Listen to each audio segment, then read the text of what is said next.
grows with the intuitive mind of the students only.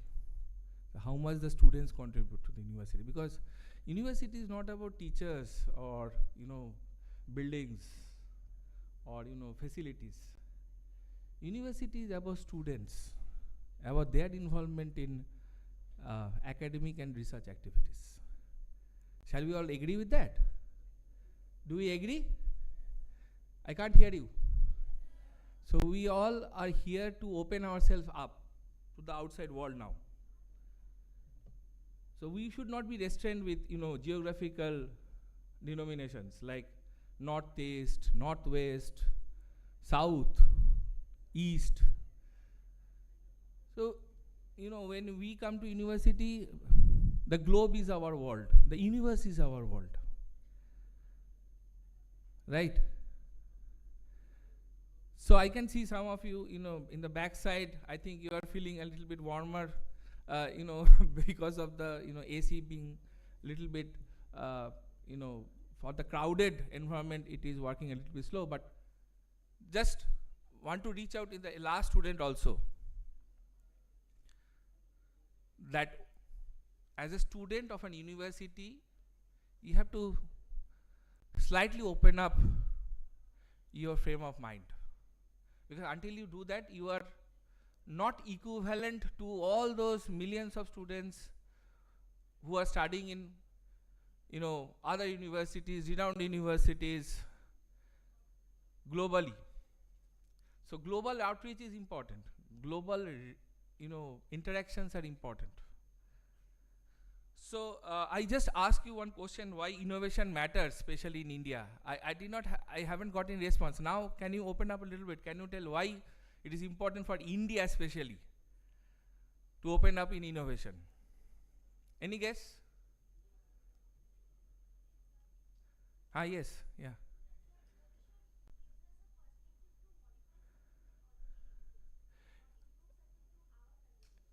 Okay, nice. Any other? So now people are opening up. Yes, please, yeah.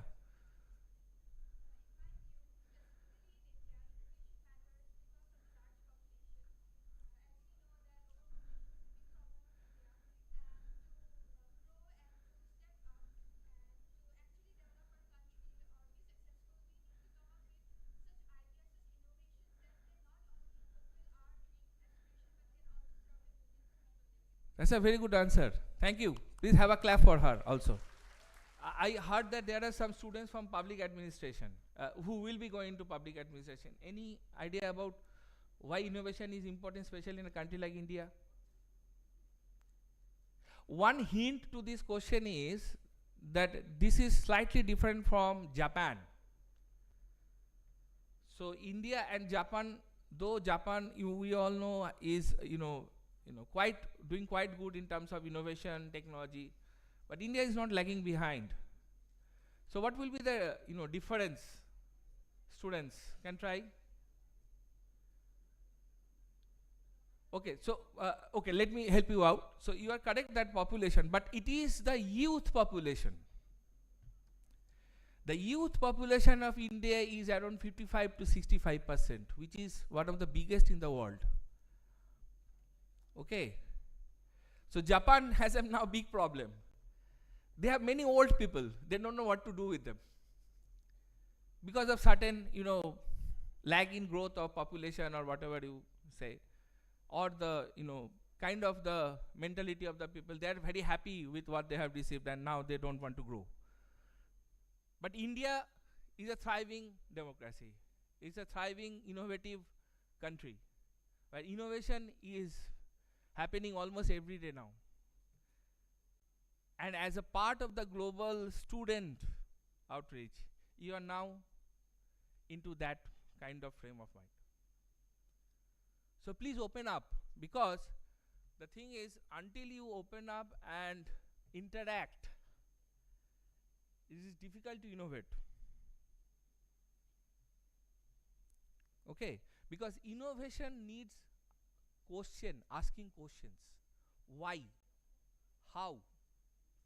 So I can understand there are students from different streams here, that I will encourage you, when you go into the class, when some subject is taught to you, please try to dive a little bit deep into the subject and try to ask the teachers or interact with the teachers and ask the question, why it is something like this. And then when you start getting answers, or sometimes you might not get the answer from the teacher immediately, keep on persisting, because innovation also comes from persistence, from patience. I will give you an example of a person. Can anyone tell me that we have only one Nobel laureate from our country until now who contributed in an area of science? Only one. Unfortunately, or whatever it is, but it is true. Can you name the person who got the Nobel Prize for science as an Indian from India? Science students are also here, right? Sir, it's C.V. Raman. Yes, got in thank you. physics. So, Dr. C.V. Raman, I will just tell you a small story about him. Like C.V. Raman was not a scientist by training initially. Let me tell you, if you are not knowing about C.V. Raman, C.V. Raman was working in AG Bengal. So he was a clerk.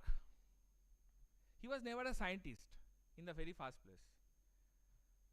So his intuition or innovative mind brought him into science in a very, very cinematic fashion. But that story is long story, so we don't have time. Sometime later, when I try to do some outreach programs, you can be a part of that, and then I can tell you the full story. But I will just give you an example of a persistence of a scientist or a scientific mind. So that time, I am talking about 1900 something. That time equipments were not there for doing experiments. Nowadays, if you go to any lab in our RGU, you will find many sophisticated equipments. But that time, equipments were not there because scientists used to build their own equipments. Okay. So whenever you want to do some research, create some data, you have to, even computers were not also there, right? So a person has to, design an equipment by his own hands, and then, so it takes time. And that time India was already under the British rule. So, C.V. Raman was trying to, rightly you answered C.V. Raman, but what was the C.V. Raman's achievement? Why he did the Nobel Prize he got? Anybody can say, not you, but any other person can tell why C.V. Raman got the Nobel Prize for what? C.V. Raman got the Nobel Prize for what? Sometimes what happens is scientists, they get, innovation done by getting inspiration from nature. So, we all know the sky is blue, right? Sky is, but actually sky is blue. But for our vision, it looks like sky is blue. C.V. Raman tried to answer that thing. But as he wanted to give the answer, he invented the Raman effect. And that invention gave him the Nobel Prize. So, during his course of this investigation or his research on Raman effect, he was, making this instrument, and it is still there in Kolkata, in a research institute. If you ever go to that institute, you will see it is made up of wood and metal. It's a box-like thing. So in that equipment, so suppose you are designing like a spectrophotometer or something like that, you need some detector kind of thing, which will detect the signal. So that time, all the detectors and all these instruments were made in England. So they were not manufactured in India. And it took some lot of time for those equipments to reach India by ship, because that time, flight was not that very common. So suppose you order a equipment, it will take 3 months to reach or 6 months to reach, and even sometimes if the vessel gets sink, then it will not reach also. So but as a scientific mind, he was desperate to get more data, more outcome of that research that he was doing. So what he did, because the detector was not reaching him, so he designed a very unique experiment. What he did, so he created a very small dark room in his laboratory, very dark room, kind of closed all the light entrance. Everything was like a dark room. You have known about dark rooms that are used to you know used to print old, when we used to have this digital, not digital, but analog kind of camera. The film used to be developed in a dark room, we all know, right? So similar kind of dark room he designed, and then what, he will start the experiment and then switch off all the light and then sit inside the dark room for 2-3 hours. So people used to think that he's a mad guy. Why he is sitting there for 3 hours in a dark room? No noise, no light, just sitting. You know why he was sitting there? Any guess? Any guess? There are some optometry students here. I think some optometry students are here. Optometry? Okay. So he was sitting there because he was waiting for his pupils to dilate. Pupils, we have pupil, right? So suppose you suddenly enter a dark room, you will not able to see. So after some time you start seeing it, because your pupils will be dilate to a maximum extent, where you can understand, or you can detect every single bit of light that comes into your eyes. So he was just sitting in the dark room so that he has maximum dilate of the pupils, so that you can use to detect the light for the scattering experiment he was doing inside that lab. So what does it tell that to you? What does this story tell? It is the adhyapana, right? Adhyayan, or patience. So patience is what you should also learn. Patience to understand things, patience to deliver things. So this is a very much important part of innovation. So India is a critical inflection point. With the largest youth population in the world and a rapidly growing digital economy, we are uniquely positioned to solve some of the world's most pressing challenges. Whether it's sustainable agriculture, clear energy, affordable healthcare, or smart cities. But to do this, what we need? What we need? We need innovation, and we need innovative thinkers. We need you. Okay? Who are willing to ask questions, very important, challenge conventions, and reimagine the future. So I will request you to change the slide, please. I'm still waiting for the hand mic. Hand mic. Yeah. So so can you just switch off these two lights so that this is more visible to the students?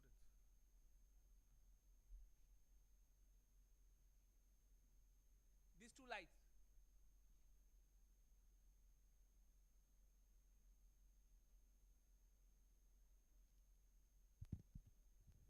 Jay, can you switch off these two lights, please? These two lights.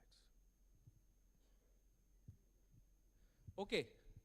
So, as I was talking about innovations, innovations really come out from nature, I can tell you. So, nature is the best innovator, and we learn from it every day. And with that natural, observations, we try to find out the reason for it. And when we try to find out the reason for it, we innovate. So for example, You see this lotus flower petal, right? We have seen this, and every day probably we see this. But suddenly one day somebody thought that why it is so that the water droplets are like that on the lotus leaf. See, this is what I'm trying to tell you, okay? That when you see something, try to ask the questions why it is so, and then only you will learn. So sometimes we observe day-to-day things. Like as I told you, Raman used to observe blue sky. Everybody used to observe blue sky. For thousands of years, we used to observe blue sky. Even the person who first saw that apple is dropping from the tree, apple is dropping from the tree for thousands of years. But suddenly one day somebody said that it is because that relativity is there. So this is what the intuitive mind is important. Asking questions is important. So, and then people went into this, lotus leaf, and then they found out that the structure of the leaf is something in the very microstructure, you can say. If you go and study this leaf structure on the, very strong microscope, you will see that it looks something like this in the bottom of the picture. And the microstructure on the leaf does not allow the water droplets to sit or wet the surface. And that is why it is like that. And based on this idea, people have developed a very much interesting things, as I told you. So can you go to that video?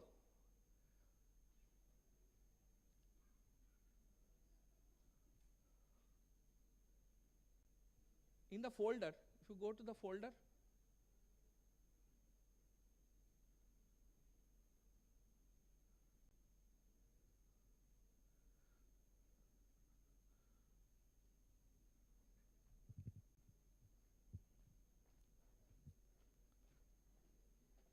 so it says one official video, something like that is there. Yeah, the second official second. So based on this idea of the leaf structure, somebody developed some different kind of material, coated on anything, it will make it waterproof. And you see some of the interesting applications that will come out. 1, 2, 3.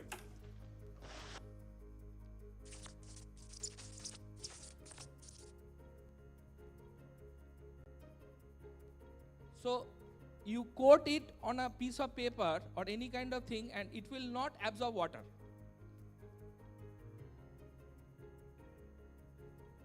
But if you drop the same thing on something that is already not coated, this is what will happen.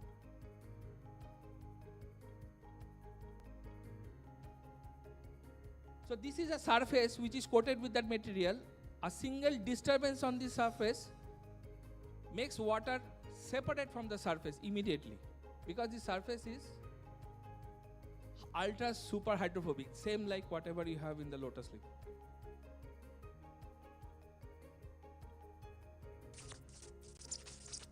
Now if you want to invent some smart device which does not or which can work underwater, you coat it with that material and see it is working, and this one which is not coated immediately stops working in water.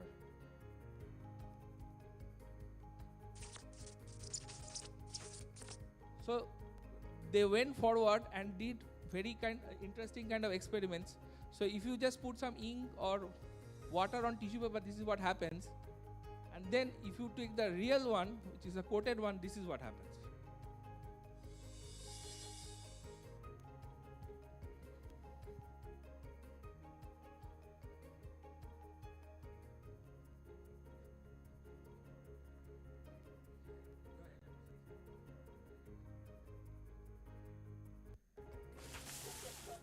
And this is what happens in the real life. Just stop it. Stop the video there. So this is what innovation and science can deliver to normal life. Can you go back to the slides, please? Okay, next slide. So as I was telling about, next slide, please. As I was telling about different innovations and intuitions and ideas, again another question to all of you. whether butterfly is colored or not. Butterfly is colored. Biotechnology students are here. Butterfly is colored or not? Butterfly is colored. How many agree that butterfly is colored? Please raise your hands. I guess after this nobody will raise your hand. Okay, let me tell you quickly the reason for it. So butterfly wings, if you take it under a electron microscope, this is what you see in the bottom. Okay, the bottom shows that butterfly wings are nothing but patterns. Nothing but patterns. And you know, whenever you have patterns, the concept of physics come into being, the concept of waveguides come into being, and the theory of diffraction comes into being. So you use the theory of diffraction, light diffraction, and when the butterfly does like this, the different patterns in different angles, they scatter light. And that's why you see butterfly wings as colored. Though the patterns are designed by nature in such a manner that they provide you with interesting colors, but they are actually not colored. Okay? But I want you, if you are interested to read more about this, ask questions. Why? How? And that is where you learn. Sometimes what happens in a class, you go, somebody teaches you, after the class you go out. At the end of the day, you have to ask, what I learned from one single class. Even if you have learned one single line, learned, reading and learning is different.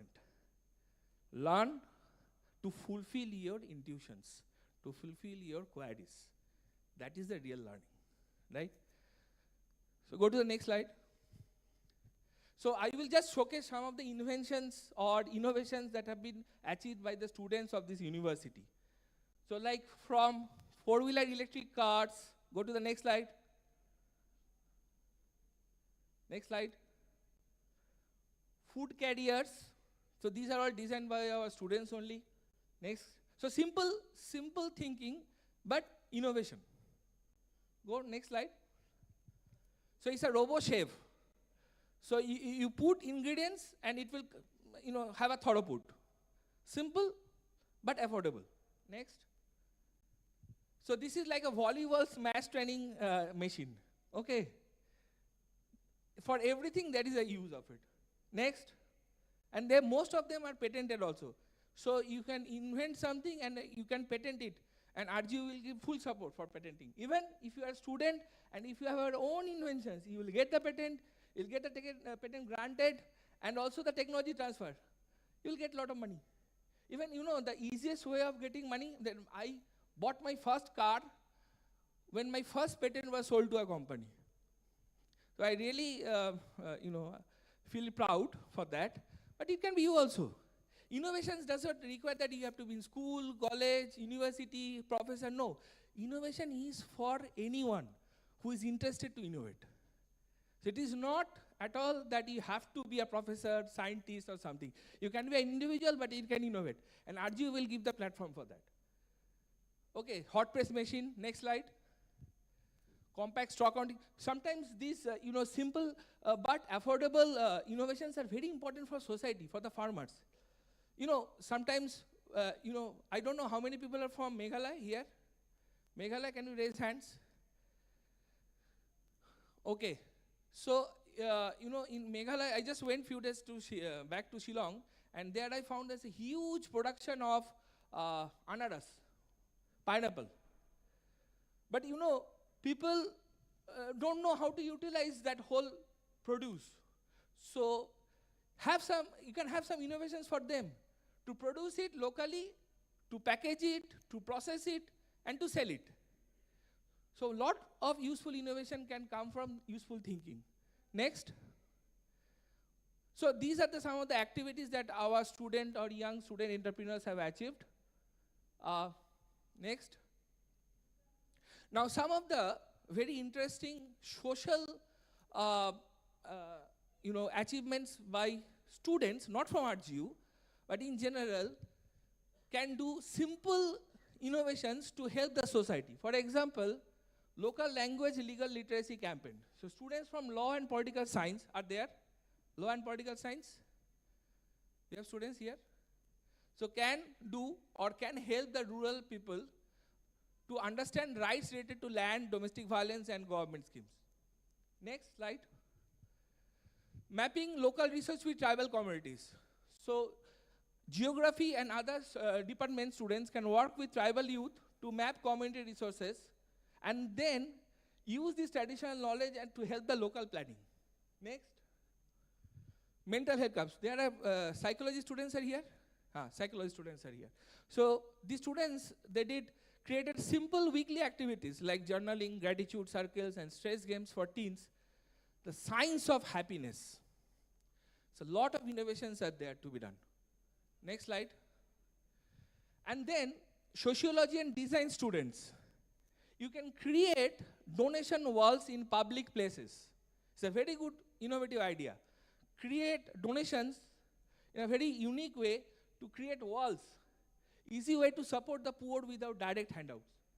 Community driven, low cost and dignified social sharing. Next slide. Now, I will just request our IIC head, Dr. Shankar Barman, just to talk about IIC in brief. Because IIC gives the students, Innovation Council gives the students a platform to launch their innovations. Shankar sir, 5 minutes, please. Thank you, sir. Good morning, everyone. So, myself, Dr. Shankar Barman, and I look after this IIC something.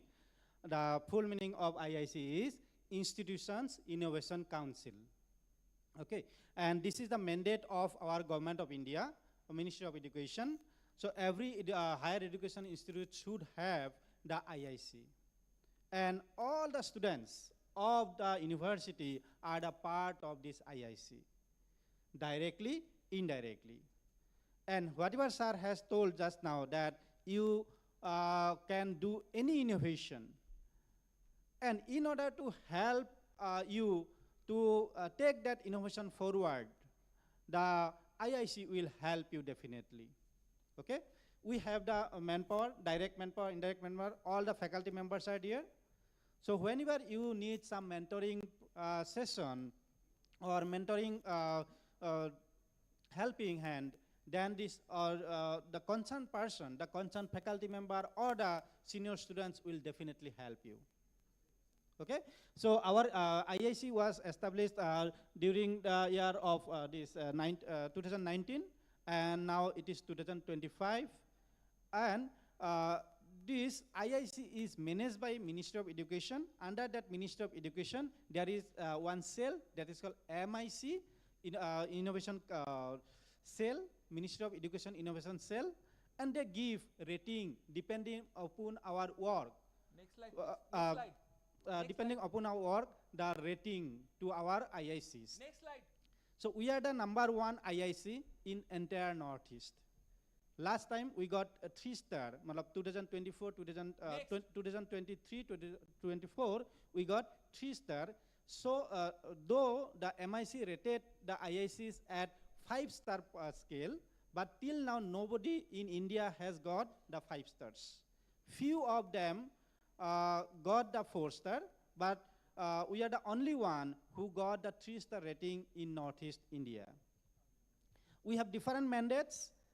Among the different mandates, the one mandate is that we need to guide the students for their innovative work.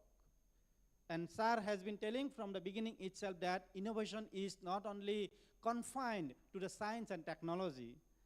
Any branch of students, from any field, the students can come with the idea which can be a game changer.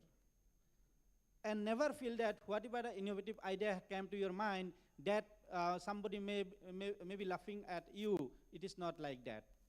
Any idea, if it groomed well, can change the society. So with this, I will finish my part, sir. So thank you, Shankar sir.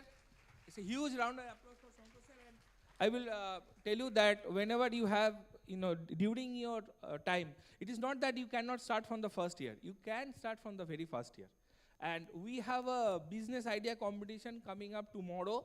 So if you are interested, please contact SAD today by some means and then enroll yourself. We have the first prize as 5,000 rupees for that business idea. So if anybody is interested, please contact SAD today. So I will just take another 5 minutes. Hello? Light please now. So the role of undergraduate students in research and innovation, contrary to traditional belief, innovation isn't reserved for PhDs or senior scientists. Some of the world's most game-changing startups and ideas were born in undergraduate dorm norms. In India too, student-led innovations have made a national impact, be it in low-cost medical devices, agricultural drones, or mobile apps for societal good. Our own Smart India Hackathon, Atal Innovation Mission, and Student Startup and Innovation Policy have shown that UG students can be key drivers of national development. We want you to be the part of the movement. What RGU offers you? We are building a culture of inquiry and experimentation. We support student-led research and innovation cells across departments. We offer seed funding. Okay, so one very interesting thing. Here in RGU, we offer a student research seed funding also. So which is interesting, right? And then mentorship and incubation support for your ideas. Shankar sir is always there to help you. Okay, he and his team, of course. Through industry academia partnership, you will gain real world problem solving exposure. So when you will be here, you will see that there is a vibrant environment of startups and industry driven research in the campus. So there is a dedicated incubation center for that. And you will see from, in front of you, 5 or 6 industries, they are doing their research work here in the campus. And you can always be a part of it. Okay. So through industry academia partnership, you will gain real world problem solving exposure. You will be encouraged to participate in national and international innovation challenges, mostly through IIC. Okay. Interdisciplinary research projects, collaborative initiatives with faculty and PhD scholars. So with that, I almost come to my end of my talk. But I will not rather say it's a talk. It's just a introductory speech about the university and what we do inside the university. We expect you to be curious, collaborate, smart think and think big, and lastly be patient, because that's actually very important to become an innovator. So our vision, India is not just looking into the world's back office anymore. We want to be its innovative engine, and this journey begins in institutions like ours with students like you. So thank you for giving me the opportunity. Thank you to the management for giving the opportunity to be here and sharing my thoughts with you. Very soon we will meet in the campus and let's do some innovation together. Okay, thank you. Thank you.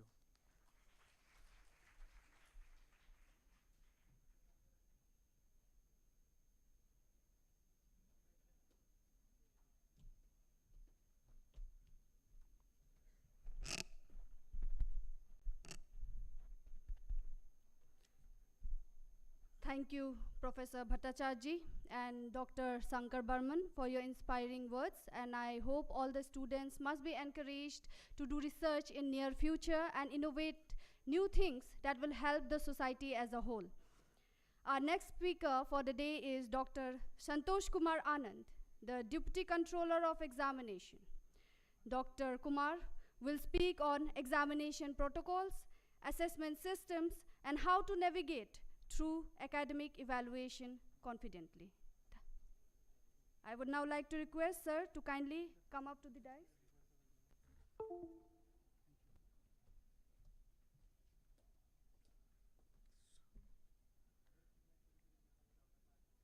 Is it working?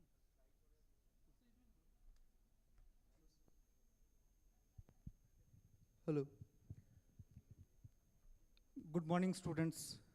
Myself, Dr. Santosh Kumar Anand, Deputy Controller of Examinations. So I'm here to present about the examination system. As a student, since you joined on 30th and this is your first semester, so it is important for you all to understand the examination system of the university. Because ultimately, it's your Deeksharambh. So when you go towards your Dikshant, that is your convocation. So for that, passing the examinations in each of the semesters and getting the required grades is compulsory. So for that, I am here to help you in understanding about the examination system of the university. So first of all, like in this presentation, I will be talking about requirements for admission to the examination, then attendance requirements, criteria for evaluation and the grading system. So these all points which I am going to explain that is important for you to understand for your progression in the academic career.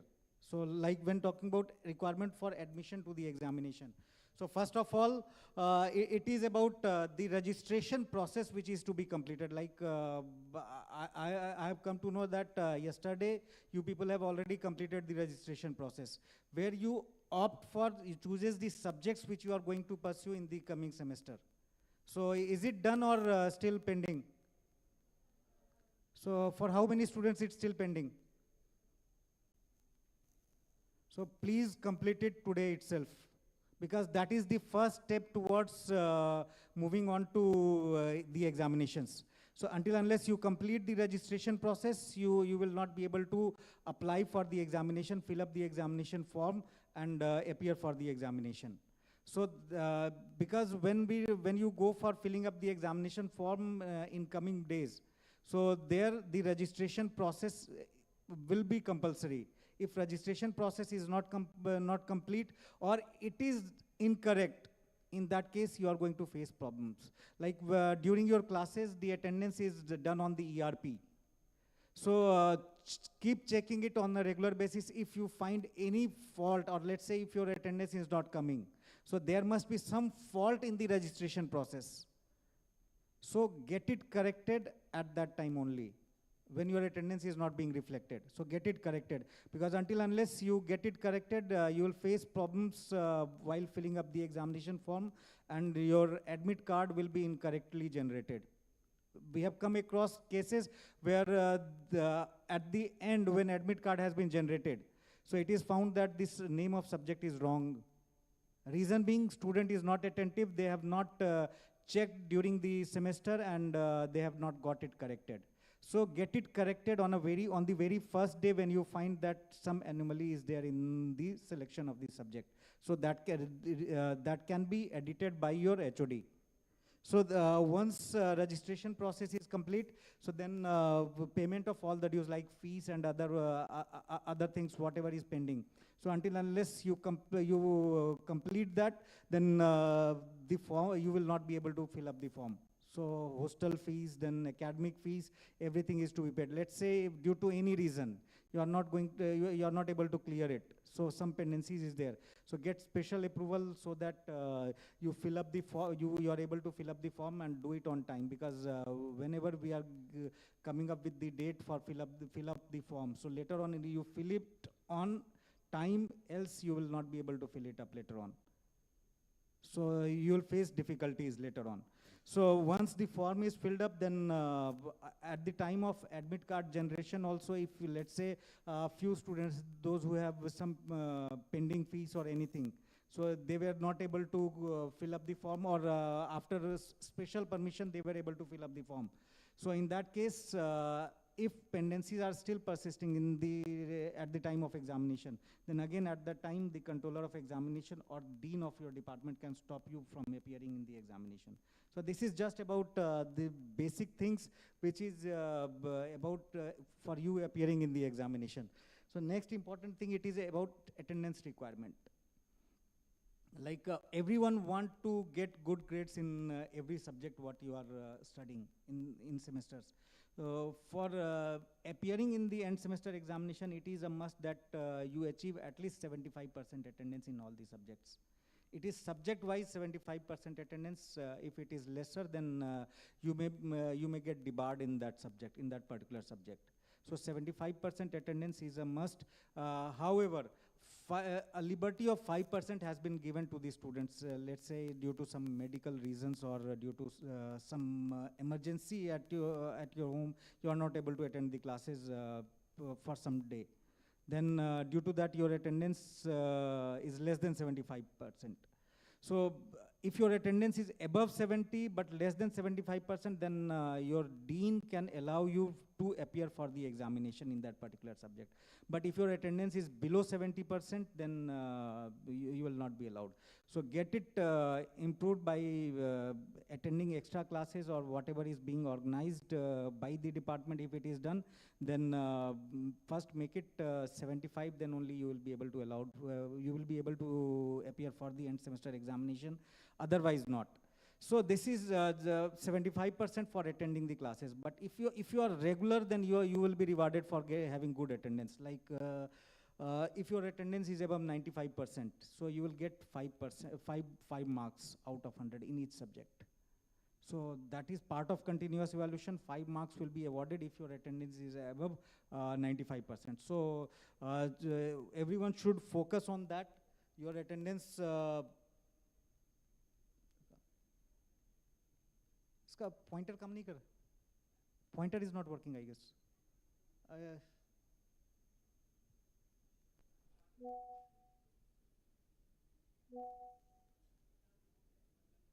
Yes, okay, Jay. It's working. It's working, it's working. So like 95% and above, it is 5. So everyone should focus on that. Because by just attending the classes, you are getting 5 marks out of 100. So that is 5% of the total. So 5% marks, if not 95%, then at least maintain 90% to 95%. So you will get 4 marks just for attending the classes. So similarly, if it is not less than 90, 85 to 90, it is 3, 80 to 85, it is 2, and 75 and to 80, it is 1. So below 75, so since you are you will not be allowed to appear for the examination, so it will be 0 marks for attendance. And this marks for the attendance is very important. While let's say we have come across few cases where students have got very, they are on the borderline. And it was found that they were either debarred in the subject, or even if allowed with 70% attendance, so they were getting 0 in attendance. So if they were having 1 or 2 marks in that particular subject in form of attendance, then they would have been declared pass in that particular subject. So this marks for attendance help you when you are stuck, like you have got first division. You need first division with distinction. So for that, it is, I will discuss about the CGPA, so you getting these marks will help you in reaching to the higher level. So that is the reason attending classes, it is very important for you. You will get these marks, just for attending the classes, you are going to get 5% of the marks of total. So this is for every subject, credit requirements, importance of credit is very important. Like for every subject, whatever subjects you have been allotted for this semester. So every subject has some associated credits, 4 credits, 3 credits, 2, 1. So this credit is nothing but the number of hours in a week the class is being held. For every credit, as per UGC norms, 30 notional hours is required. Notional hours does not mean that the total classroom hours. So whatever you are spending on live projects and other assignments, so that is also counted in the notional hour.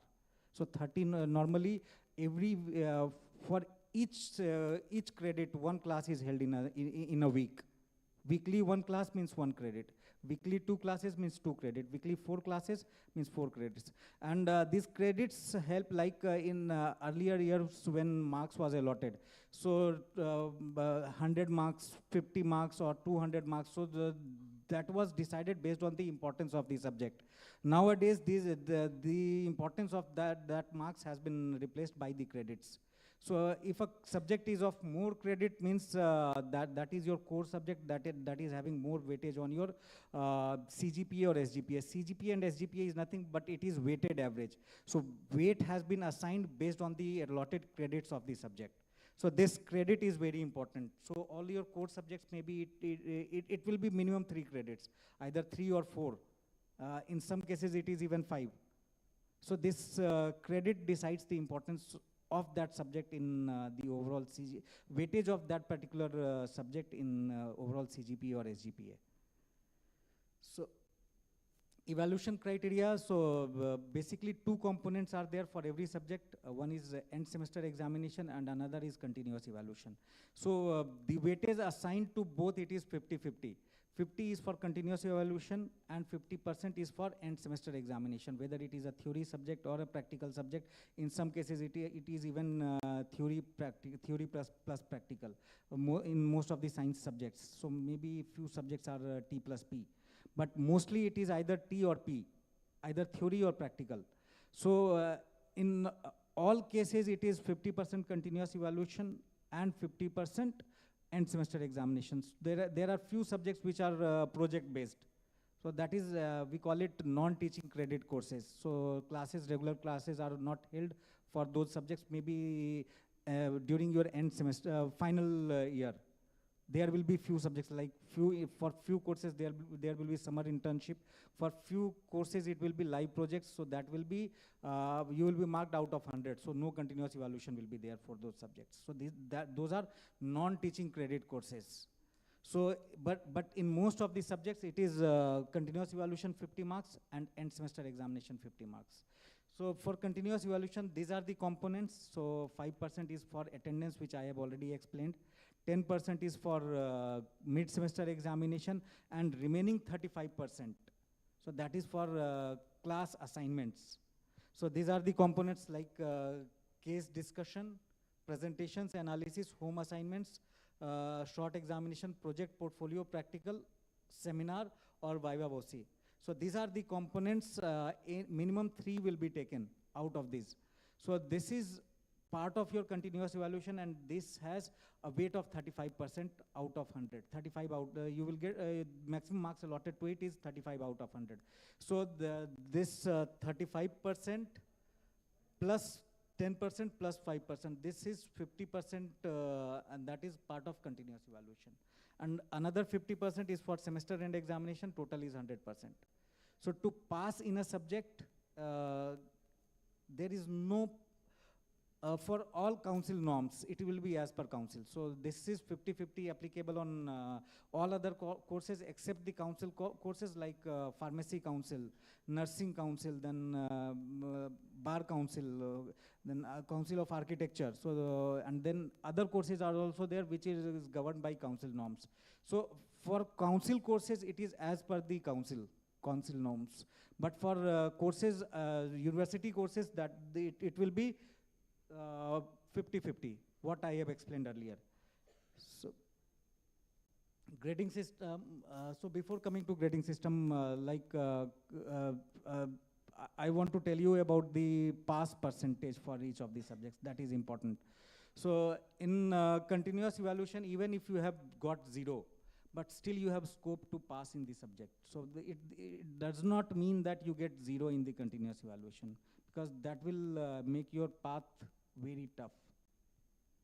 So you need to attend all the components of the continuous evaluation and get good marks in continuous evaluation, because that is going to help you in getting good CGPA at the end of the course. So if you have got 0 in continuous evaluation and think that out of 50 you will score the passing marks, so that may become tough.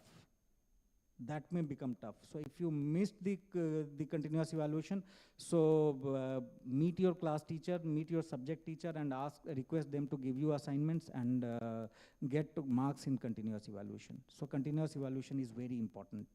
So that will help you. That is easy marks. You just have to complete the assignments, and you are going to get marks. So if you, again and again I am repeating, so don't try to get full marks out of end semester examination only. Get good marks in the continuous evaluation, because that is going to help you in getting good grades in the semester. So end semester continuous evaluation, even if you have 0, So that this is just in principle, as per law, as per rule I am saying, but don't go for that. Even if you have got 0, you can appear for end semester examination, provided you have 75% attendance in the semester. And then out of 70 and out of 50, the end semester examination, you need at least 30%. So that is 15. If you have 15 and overall 40, out of 50 the semester end examination, if you have achieved 15 marks, and out of 100 in total, if you have achieved 40 marks, so then you will get the passing grades. So minimum 40 is required out of 100. Minimum 15 is required out of 50, the semester end component. Is it clear? So anyone having any doubt? So in semester end examination, you need to get at least 30%. So that is 30 out of 50. 15 out of 50. And overall, out of 100, you need to get 40. If you, let's say you have got 15 out of semester end examination, and your total is less than 40, then still you will fail. So that is the reason the continuous evaluation is important. Getting this? So continuous evaluation will help you in passing in the subject if you are weak at any subject. One is not strong in all the subjects what the student is studying. Maybe some students have fear for mathematical subjects. So they are weak in that. So if you, scoring in continuous evaluation is easier. So if you, let's say, you have got 25 out of 50, that you can easily score. So you have to be regular for the classes, get 5 marks out for the attendance. Mid-semester examination out of 10, let's say you have achieved at least 5 marks, 5 or 7 out of 10. So the total is already 12. So remaining 35, you need to get at least 12 or 13. So 15% marks if you are doing the assignments correctly. So if you are attentive in the class, you are attending in the discussions during the classes, so you can easily get 20 or 25, or 20, around 20 out of 35. So in total, you have easily achieved out, around 30 out of 50 in continuous evaluation. So, and when you have got just 15, that is minimum required in end semester examination, your total comes out to be around 45, well above the passing marks. So you have passed that subject. Is it or not? So you have to be attentive in the classes, you complete all your assignments, submit it on time, and that is core to passing a particular subject. Without submitting the assignments on time, without completing your mid-semester examinations appearing for mid-semester examination properly, you will find it difficult to pass in the subject, get the passing grade in a particular subject. So that is important. Now, grading system. Once you have appeared for the examination, you have scored the marks, then grading system. The marks gets converted to grades. So basically, we have 2 different grading systems in our university. So at many places, you must have heard just about the absolute grading, where fixed marks for a range of marks, a grade is assigned. But here we have absolute as well as relative. For a class size above 30, let's say for any course, XYZ, like BBA, around more than 30 students, BCA, more than 30 students, many medical and allied courses, more than 30 students. So for all those courses, it will be relative grading. Relative means it's a scientific way of calculating the grades, and basically it takes care of the personal biases. So personal biases doesn't mean that your teacher is biased. It doesn't mean that your teacher is biased. Sometimes it happens that it happened with me as well. Like I teach students in management department. So sometimes mood swings happen. So कई बार ऐसा होता है कि अच्छे number निकल रहे हैं, अच्छे नंबर सबको दे रहे हैं. कई बार ऐसा होता है कि नंबर ही नहीं निकल रहे हैं हाथ से. Means giving less marks for the same answer. So it happens because when evaluation of the answer scripts, it is not something which is objective, it is subjective. In theory papers, most of the theory papers. But in mathematics-like subject, it is objective. So you have completed these steps, the marks assigned to that steps will be given. But in theory subjects, it is not objective, it is subjective. Sometimes perception of the invigilator faculty also matters. So, like sometimes it happens that you have written all the answers correctly, but your writing is not that good. So it is not understandable. So then even if you have written correctly, but you will not get good marks. So it happens. So it is all varies from person to person. So it is subjective. So that is the reason in relative grading, it takes care of those personal biases. So I'm not saying that teacher is biased. It is about a human behavior. Because your teachers are also human beings, so they have their own behavior. So accordingly, sometimes they give good marks, sometimes they don't.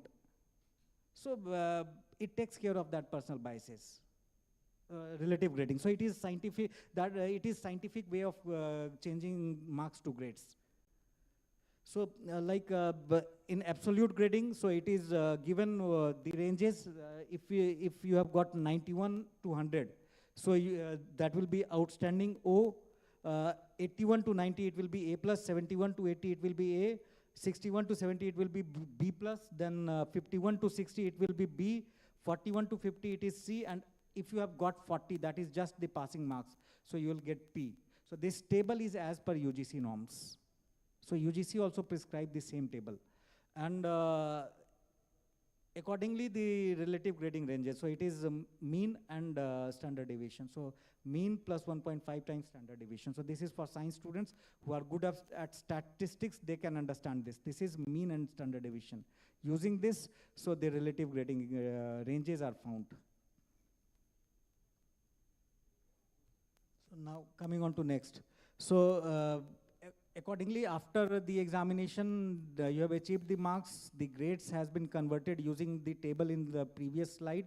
And given the subjects, total 6 subjects, in every the credits are given for the subjects, 3 credit, 4, 3, 3, 3, 4.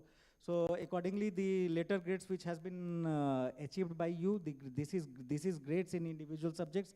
So accordingly, the grade point. In previous slide, the grade points are already given. So these are the grade points. For A, it is for O, it is 10. A plus, it is 9, 8. So we calculate, we make the calculations on a 10-point grade scale. So Likert scale, it is 10-point grade scale. So that is the reason for O, it is 10, A plus 9, 8, 7, 6, 5, 4. And below it is you are fail. So either you will, the minimum grade point you will get, that will be 4. Below it will be fail. So then accordingly the grade points and credit into grade point. So total of this divided by total of this, the credit will give you the SGPA. Total of credit into grade point plus divided by total of credits will give you the SGPA. So this is the weight which I said earlier. The credits are nothing but the weights assigned to the individual subjects in your course. So the 3, 4, 3, 3, 3, 4. So these are the weights assigned, and accordingly the grade point into credit will give you credit point. So total credit point divided by total credit will give you the SGPA. In this case, the SGPA is 6.55. So accordingly, whatever your later grade is, accordingly the CGPA will be SGPA will be calculated. For calculate, this is semester grade point semester SGPA, semester grade point average. This is SGPA. Similarly, CGPA, it is cumulative grade point average. So for first semester and second semester combined, all credit points combined for first semester, let's say in first semester it is 131, second semester 120 credit point. Total credit 20 here, 22 there. So 131 plus 120, it will be 251 divided by 20 by divided by 42. So that will give you CGPA. So 21 credit in semester 1, 22 in semester 2, 25 in so these are the credits for individual semesters. So these are SGPAs. So multiply these all with this, and completely your CGPA will be reached at divided by total credit. So this is how the CGPA is calculated. So this is important. So anyone having any doubt in calculation? So if you are having any doubt, you can ask your teacher, and in case they are not able to explain you, you can, any time you can come to me. So I have not seen any students till date coming to me to explain this. But it's an open offer. If you want to understand how it is calculated, I am always open for this. You can come to me anytime for this. So calculation of CGPA for the university transfer cases. So I'm not going to explain about this here. Reason being, all of you are fresh. Well, all of you have got admission in first year. So is there any student from who has got directly admission in third semester? Anyone? So no university transfer cases. So I'm skipping this slide. So passing and promotion criteria. So this is important. Like from first year to second year. So there is no barrier. Whatever backlogs you are having, the preferable is, it is preferred that you pass in all the subjects before going to higher years. But let's say by any reason, X, Y, Z, you get fail in any of the, you get backlog in any of the subjects. Still you can get promoted to second year, from second year to third year, from third year to fourth year. But there is a check. Like when you reach to final semester, let's say if you want to graduate after third year, means you as per NEP you have got an option to exit after 3 years by getting just a BA degree, so a BA or BSc. So there in that case, if you are in 6th semester, you should not have more than 6 backlogs.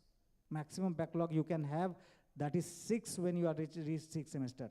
But when you are in a 4-year course, when you reach to 8th semester, that is your final semester. So maximum backlog you can have, that is 8. So it is mentioned here. More than 6 papers till 5th semester and 8 papers till 7th semester respectively. So for 3-year course and 4-year course.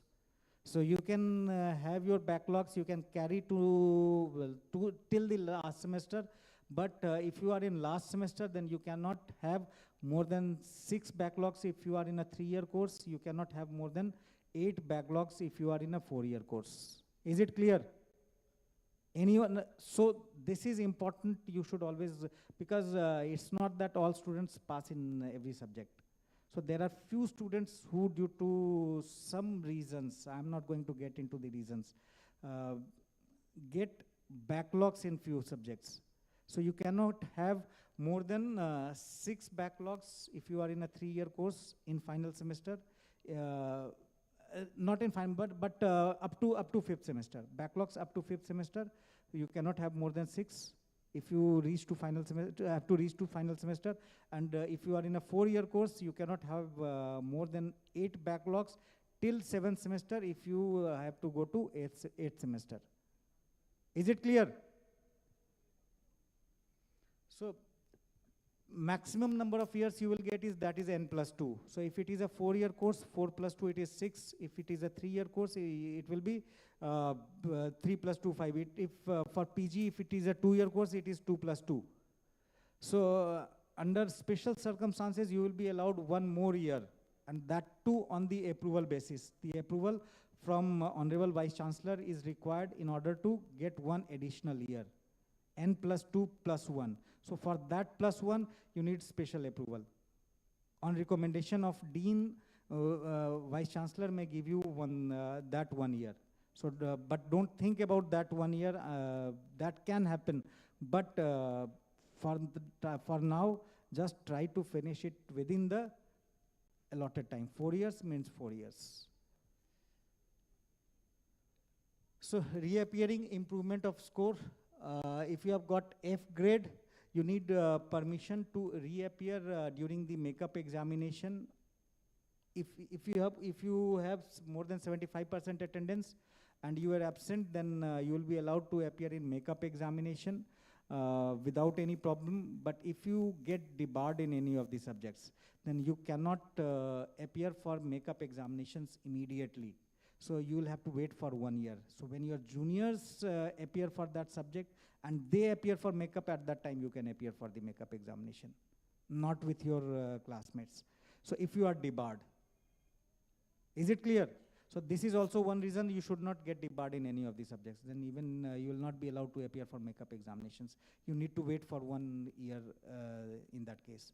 If you are fail or if you are absent, then in that case, in case of failures with permission from the dean, you will be allowed.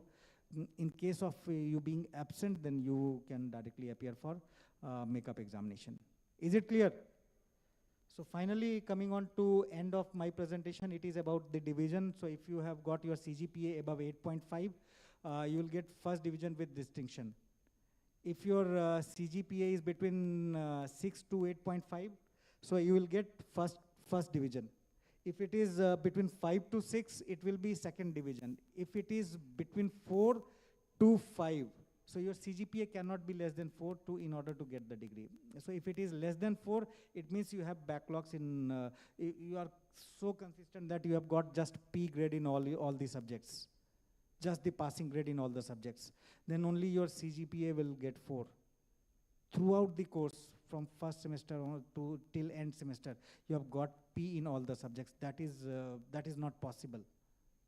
So in few subjects you may get B, in few subjects you may get A, in few subjects you may get C.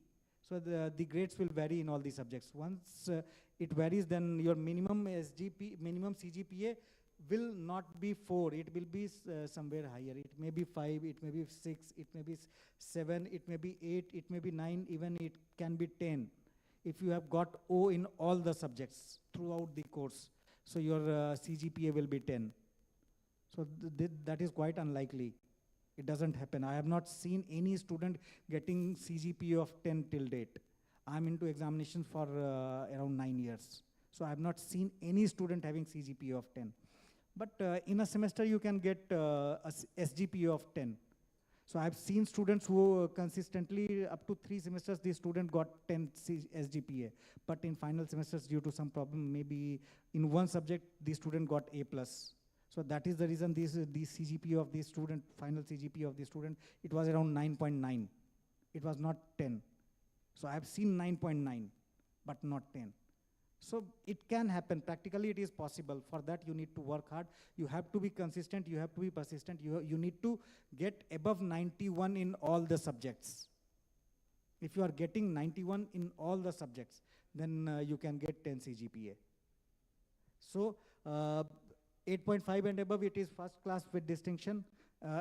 6 to 8.5, it is first division. 5 to 6, it is second division. And 4 to 5, it is simple pass without any division. So you will be allotted pass without any division. But here, if you have between 4 to 5 CGPA and you have been declared pass, then you will be allowed to appear for improvement so that you improve this grade. You get some division. So that will help you in getting the division. So, but if you have got the degree in convocation, you have accepted the degree in the convocation, then that improvement chance you will not get.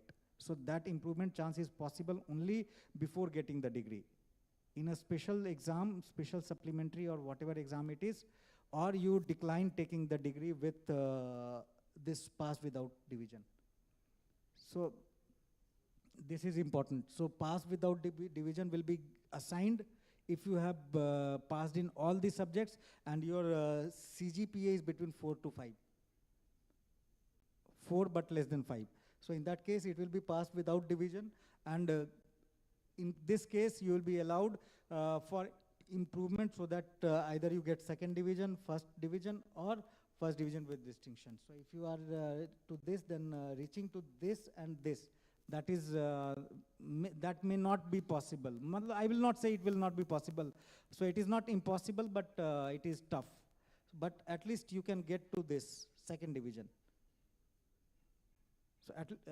So right now your focus should be here, 8.5 and above, or at least 6 above, getting above 6 so that you get first class, first division. So is it clear? Anyone having any doubt, any questions?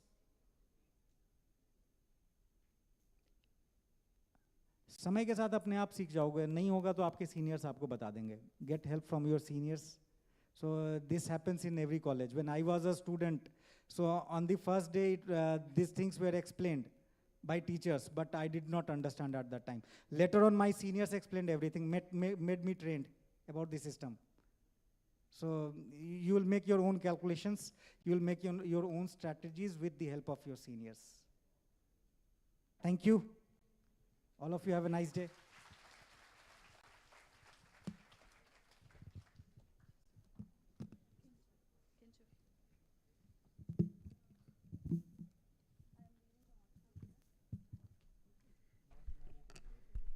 Thank you, Dr. Anand. How many of you have understood actually the statistics? How many? One or two, na? Acha, anyways, with time you will understand, because it is not easy to understand everything in one day. However, now you know what to inquire for. So moving ahead, our next speaker is Ms. Brishti Srivastava, the esteemed head of the Royal Center for Corporate Relation. Ms. Brishti will speak on industry, interface, internships, placement, and how the RCCR plays a crucial role in your career journey.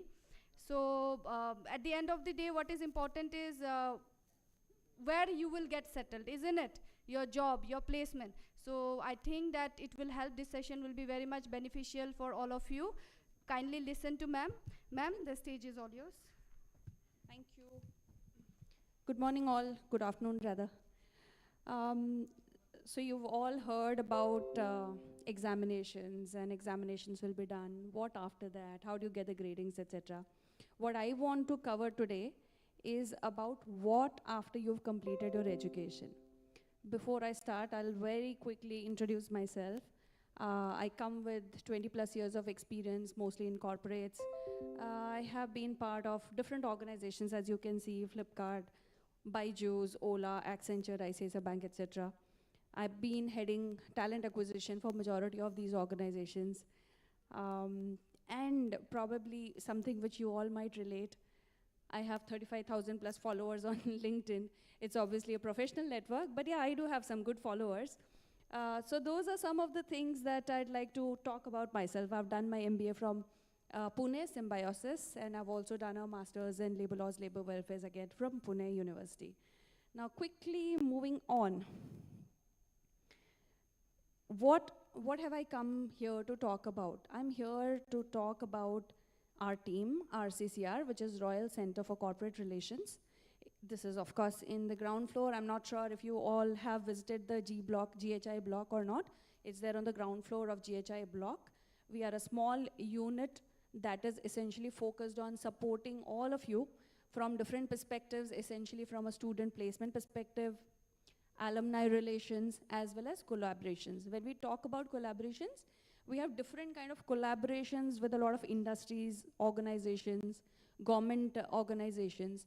The purpose is to ensure that the students are getting the preparation, support, anchoring for their next career move.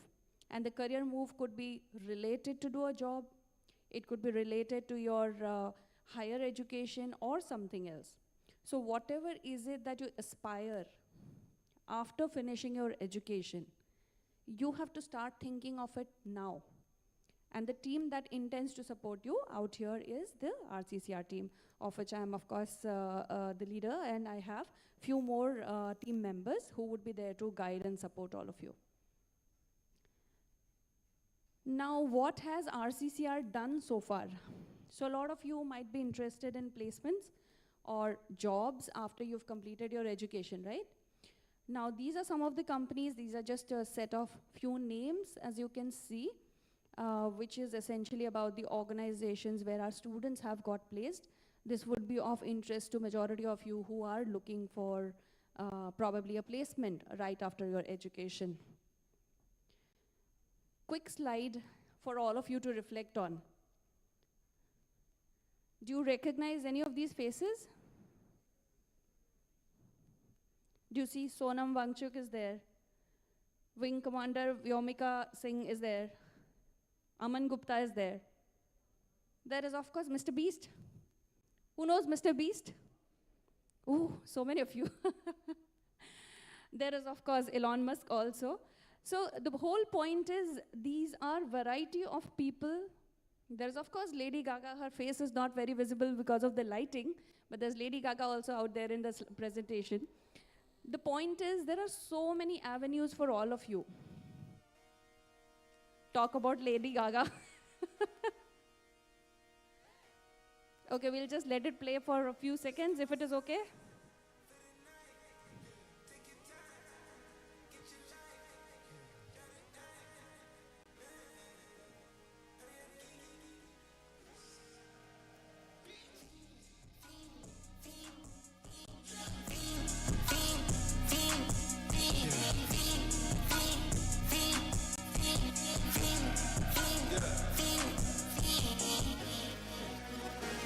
The career is more at stake when you in your prime. Sorry, the music missed the timing. It was supposed to start in the beginning. Unfortunately, it came now. But it's fine because Lady Gaga is here, so I think it's okay. All right, I hope that music woke all of you up. You've heard the song? Okay, good. All right, so what I was mentioning is that you all know these personalities. They all come from very different backgrounds. They also represent very different kind of career fields. If you look at Sonam Wangchuk, he's obviously an environmentalist. He's a socialist, right? Then there is, of course, Elon Musk, crazy genius. He has obviously created so many new innovations that all of you can aspire to probably create in your own lives also. Now, I wanted to bring to your notice some of our students who have joined this year and probably check what do they want to do once they pass out. Do we have Lulu here in the room? Lulu, are you there in the room? Okay, we don't have Lulu, it seems. So Lulu had mentioned that she wanted to be independent woman right after she completes her education. Do we have Prem in the room?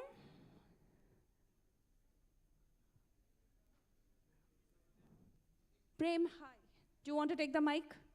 Or do you want to tell everyone what you want to do after your education? I'd like to do something in an IT field or maybe a software engineer. Okay. Yeah. Thank you so much, Prem. Thank you. So Prem essentially wants to pick up a job in IT field, probably an app developer or something. Rahul Saikia, do we have Rahul here? Right on the corner there.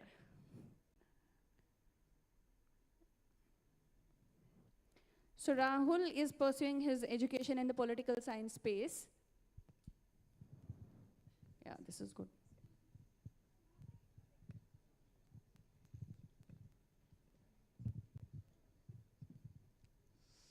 Hello. Yeah, Rahul, what's your plan after you complete your education? I aspire to be a civil servant.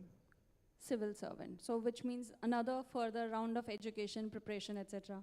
Yes. All the best and hopefully we can support you there. Thank you. Do we have Aisha Siddiqui? Aisha is here. Sorry, the person with the mic has to run around a lot.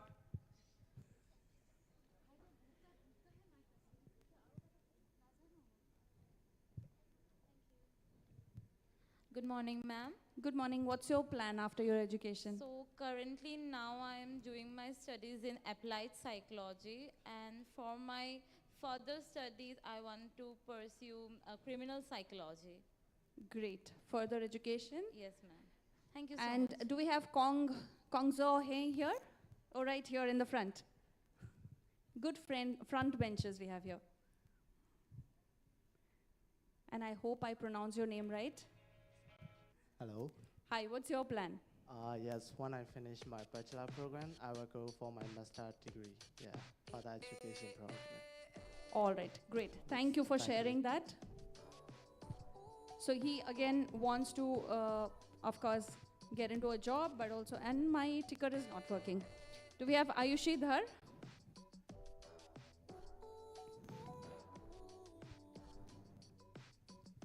Good morning, ma'am. Morning. What's your plan? Ma'am, currently I am studying applied psychology, and I want to do further studies specializing in criminal psychology as well. Okay, so Anjali and I Aishu, both of them want to pursue further education. Rahul wanted to do higher studies. UPSC is what he's, also of course, UPSC is what he's pursuing. And then we have Kong here and Prem, who want to pursue a job right after the BTech. So those are the different aspirations, and I just wanted to quickly give you a glimpse of people who have passed out of Royal Global University, and they have they have been in very different kind of fields. We do have people from fashion industry also, apart from these names, but for ensuring that I'm keeping the slides short, quickly introducing you to what are the possibilities. These are some of the people who have passed out of RGU, and you can see the kind of work that they are doing. One of them is a scientist, one of them is an AVP with HDFC Bank, so and so forth. So the stage is up for you. Now, how we as RCCR team are going to support you in this journey is essentially through different aspects. Now, we understand that after you have done your education, whether it is a graduation level, post-graduation level, it's not necessary that you may all want to go for job, but you could potentially go for competitive exams, or you could go for maybe higher education or entrepreneurship. The intention that we as a team have is that whatever is your ambition, we are able to support you. For example, for an entrepreneurship, if you need guidance in how do you create the right business plan, we'd like to support you in that. If you need support in how do I get my funding, we'd like to support you in that. That's an example from an entrepreneurship standpoint. Similarly, from job placement standpoint, we've already initiated the groundwork on it. We want to see that you get right kind of organizations where you can probably aspire to build your careers in. So that's the kind of work that we do, RCCR, from a student support standpoint. The journey doesn't end there. Once you've passed out, and whether you're working, higher studies, UPSC, whatever is the field that you choose, you still continue to be part of RGU. And how do we support you there is through our alumni channel. So we continue to engage with you, ensure that you get the right networking opportunities. If there are new job opportunities that you want to be part of, those are the different kind of activities that we communicate with you. Any part of course, sometimes documentation. So anything and everything that you'll need as an alumni of the university, you'll continue to get the support from RCCR team, right? Now, how do we help you in terms of your placements aspirations, or from a UPSC, IAS preparation, or an NDA, not NDA, but yeah, maybe CDS preparation, and so forth. CDS is for defense, if any of you know. So if you want to go for any of those areas, there are so many things that needs to be done. What do we help you with? We help you with soft skill training. How do you come across in front of an audience, in front of an interviewer? So those are the kind of things, behavioral. So those are the kind of trainings that we provide for you. So there's soft skill training, there's interview training, there is career counseling, and career counseling to ensure that you are aware of what are the various possibilities. I was just talking to one of the senior students right now, and he was mentioning about the kind of journey he has had. King Shuk, I believe. So King Shuk was mentioning the yeah, so King Shuk was mentioning that he was in DU earlier and he has moved here and he's doing his MA Psychology, and he's wondering whether he should have done Mass Comm or could he probably be pursuing MBA. So you will have questions like King Shuk has, right? We want to be your sounding board. I have got some 20+ years of experience, so I think I've seen a lot of different kind of professions. In my career, I've hired more than 1 lakh plus corporate professionals. So I think I have a decent idea, and I would be able to guide you all in that kind of a question, if at all you have. So those are the kind of support that you should be able to expect from us. Again, from an alumni standpoint, as I mentioned, we want to ensure that you get an engagement opportunity. You get, the learning opportunities also should continue. So those are some of the things that we do as part of RCCR team in support of the alumni as a group. Now, again, quickly reflecting back on what I mentioned about the skill training, soft skill training, or the interview training, etc. we'll be rolling out calendars like this. And such a calendar will be embedded in your regular classroom sessions. So whenever you have a class which also has, let's say, some kind of a tagging saying RCCR, etc., that will typically reflect that this is a session that is going to be held by or via through RCCR. The agenda eventually would be depending on your choice of place that you want to be, whether you want to be in a job space, whether you want to do some kind of a competitive exam, or whether you want to again become an entrepreneur. So whichever that direction, you will start eventually seeing things in your calendar additional to the classrooms that you have. It will be embedded in your regular calendar. All right. Now, we will do lots of things for you. But to do those things, there are expectations that even we have. I'm not going to make a success out of you until and unless you are willing to get your own success. Right? Now, what are the things that I expect from you? First of all, set clear goals. Don't be in the dark. Start thinking. Do you want to create an impact in a certain space? Do you have a monetary number that I want to earn 50 lakhs, I want to earn 10 lakhs? Or do you have some kind of an aspiration that I want to be in a very strong, powerful position? Whatever those aspirations are, I like animals, I want to do something in the space of animals. Whatever those aspirations, goals, and thoughts are, start putting clear goals around it and then start working backwards for it. All right. The second is seek help and support from RCCR. We are here to help you.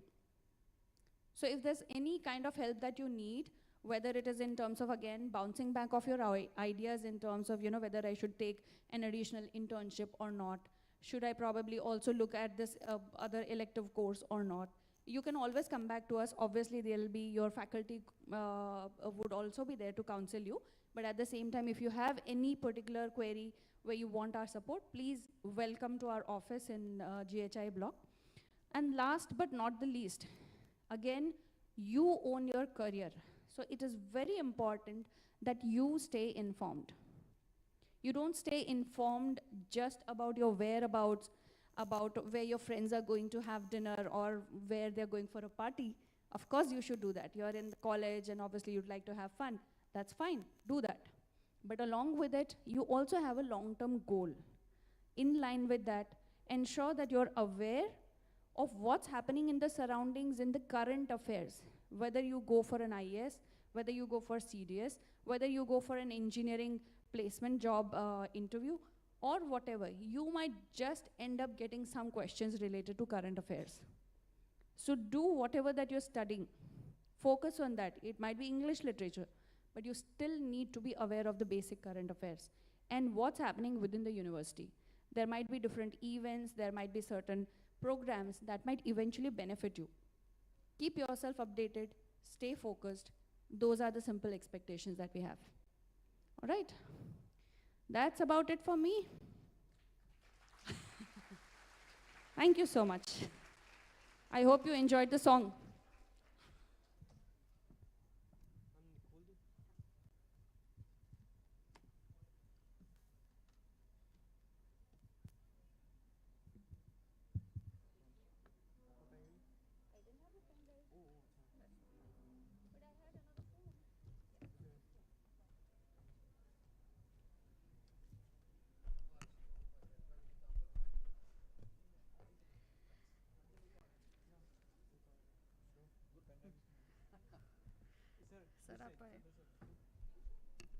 Thank you, Madam Srivastava. It was a very energetic session. Throughout there was music and Madam was with an evergreen smile on the face. Thank you so much. Moving ahead, we have with us Professor George AP, the esteemed Chief Proctor and Chairman of Royal Center for Human Resource Development. He is also the Dean of Royal School of Business and Royal School of Commerce. Professor is going to speak on discipline and university code of conduct. Sir, I would like to request you to come to the dais. Today is sir's birthday also, so I would like to wish him and all of you. Yeah, thank you, thank you.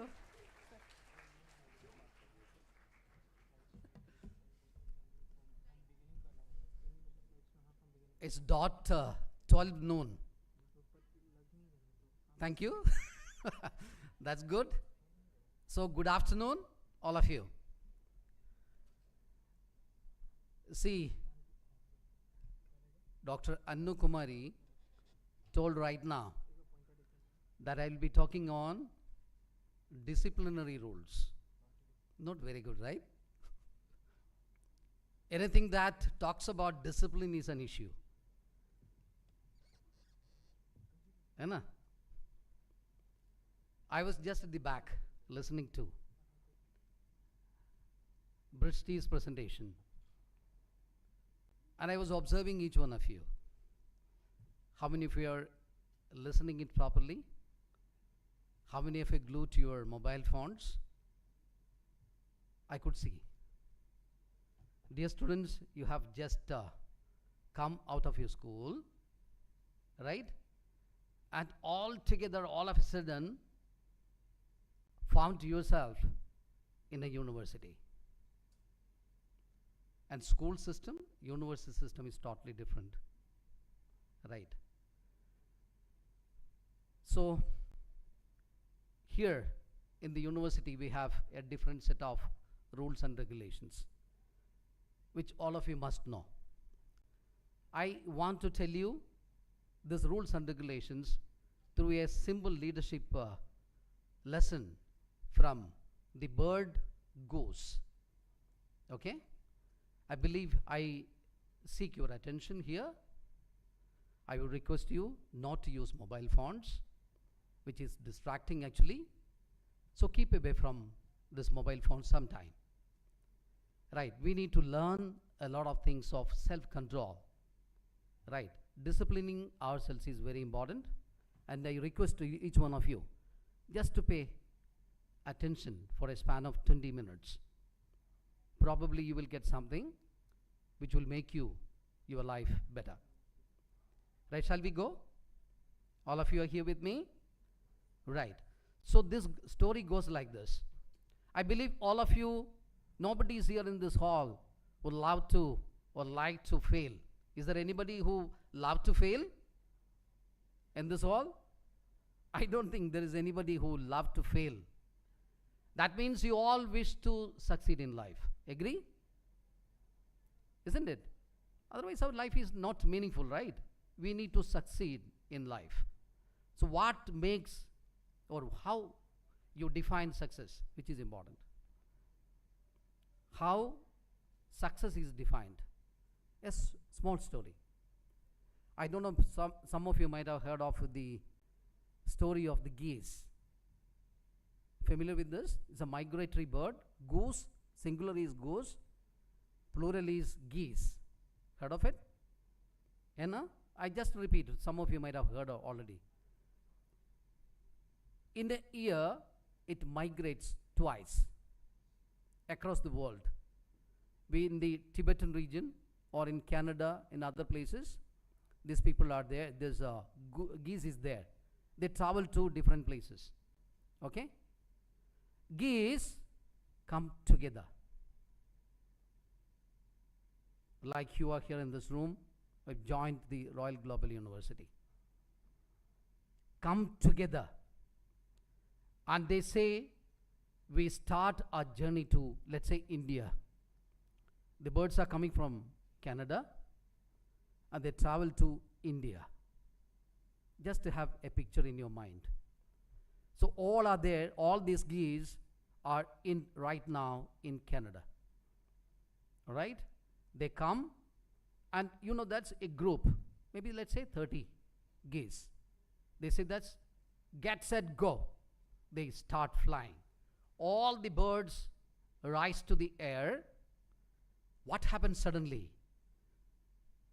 They form a V shape.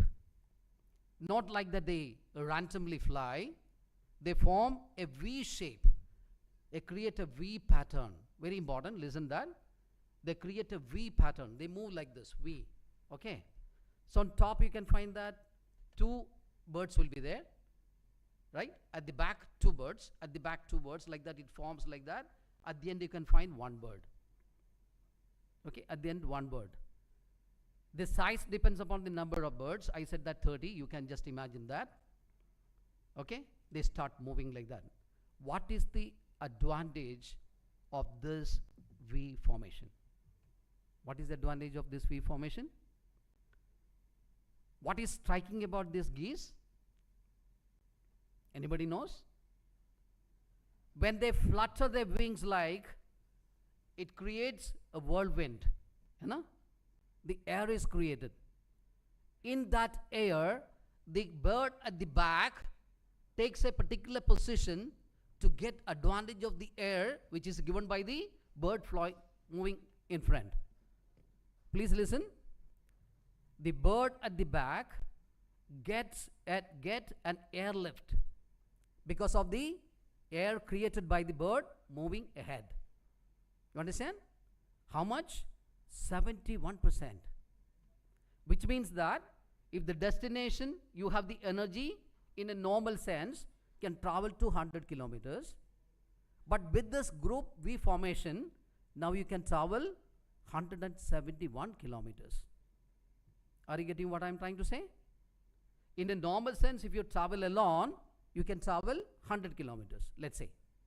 But if you move in group, just like this V pattern, you can travel 171 kilometers. So that is the advantage, right? So how they position themselves and then move ahead. As they move ahead, what happens? The front two ones, they need to be very, very bold and powerful and courageous, right? They are the leaders. Think about leadership. In an organization, leaders are leading in front. And they are the ones, they are not assisted by anybody. They are the first to give this, no? So all energy they have to put. They don't get any support from anybody, right? There is no one right in front. So they don't have any advantage. So they have to struggle 100%. So by struggling this 100%, they are the people, they are the geese, they propel this air, and all the subordinates, the followers get the advantage of that. Great leaders are like that. Great leaders always give energy to subordinates. The great leaders create space for the subordinates to move ahead with confidence. Dear students, you said, you are going to be leaders. If you are determined to be leaders, you should have that courage, the boldness, right? And the stamina to take a group of people together with you. This is very important. Only those people who have this courage, the extra stamina, can become leader. Once you become leader, you just move. All these people, the followers will be there, and you take them ahead. Now, what is the other lesson now? Leaders cannot go long. They don't want to. The great leaders will never wish to be all the time in front. They want their subordinates to come up to that position. Agree? This we call in management succession planning. Succession planning. So there will be a good system in the organization which makes people eligible to become leaders. Once they become tired, the top ones become tired. What they do? They want to recede back so that they get the advantage of the air given by others, right? Right now these two are not getting. So they actually honk. What do you mean by honking? It's a sound the geese make. They honk. Honk is a very, very powerful communication. I would say that in the birds category, geese have the highest communication power. Fantastic communicators. What do they do? The front one cannot see, no? Front ones cannot see what happens at the back. But all the back ones can see what happens in the front, right? And they form such a pattern, everybody can see each one. The last one can see everybody. They don't move like this, they move like this, no? So very well, vision is there. And they move by looking at each other and honking. Honking is inspiration. Honking is encouragement. They always honk because there is always a chance for you to get tired. Continuous fluttering and movements for miles after miles will make you tired, right? But you will not be allowed to be simply tired like that. Your friends will make you honk and give you encouragements. appreciation. Are you there, buddy? How are you? Good? Are you feeling bright? You want some energy? These people are announcing. So I feel very tired. Somebody says that. I feel very tired. I want to go down. Oh, is that so? Then okay, let's start. As soon as that message comes that somebody is very sick and very sickly, and it gives a message that I'm tired now, otherwise I will die. Because it's a long journey. It's a long journey. So many. From Canada, it has to reach India. Right? So it is a long journey. What should I do? I need a rest. They understand it? Okay, let's go. Two people, two geese, accompany that the sickly bird down to the ground. Great lesson. This pattern, the entire flock doesn't stop. They move ahead. They move towards their destinations. Dear students, there will be many people who will be leaving. They may find it very difficult to cope up with. Later they think that this is not my cup of tea, let me leave. It might happen any one of you who is sitting in this classroom. So what is required is your courage and the mindset too. You have to have that. No, I am here to reach to my destination, which is India. I'm traveling from Canada. I have to reach there because it's very important for me to survive. Not only on the way, but my life, my family, everything has to survive. I need to reach India because that's a place which will take care of me. Because of the temperature differences and other, I'm just talking. So there could be a situation where you may be forced to leave, or you may be sickly, finding very sickly in your mind that this is not my cup of tea. Dear students, please remember, there are good friends not to leave, but to take care of you, like the geese. They said, see, don't worry, come down. So they come to the ground, and the two geese that accompanies the sickly goose takes care that sickly one. Make that goose comfortable. It might happen that it's so sickly that it dies. It may be very sickly, so it may take long time to recover. Irrespective of the length of the days, irrespective of the length of the efforts, the geese, two geese will stay always with that bird. Either the bird will die or it will pick up the stamina again to fly. Are you getting? So intense relationship is always like that. Organization principle is like that. University system is like that. It is not for separations, for binding people together. To give an indication that, see, wherever you are, doesn't matter, we are there with you. Let the flock goes. That does not mean that the group of geese that has gone ahead are separated out. No, they have the same destination. They may be little ahead in reaching. So they have gone in, don't worry. So as I said, the bird either dies or it becomes very strong. If it becomes very strong, they will look for another formation in the sky. They will make another noise and will say that, hey, anybody is coming there? We are three out here. That announcement they will make. So they form the another pattern. It moves, listens to this. Okay, somebody is there down. They require my help, our help. So it announces that, okay, we are reaching, you come up. So they make up this, and these three joins that formation moves ahead. One thing. So accommodative. You understand? This is another group of geese coming, right? It's not the same 30. It's another group of geese coming, but so enthusiastically embracing, welcoming, accommodating, telling that, okay, you are there, come up, in 5 minutes, you have to come. We are reaching there. Imagine of the fantastic communication, and these three go and join the formation, and they move ahead. So accommodative. Suppose it dies, the bird dies, there is a funeral type of a thing. It cremates, and it takes care of that. Afterwards, the two birds will join another formation, but the journey continues. You understand? The journey continues without any problems at all in communication.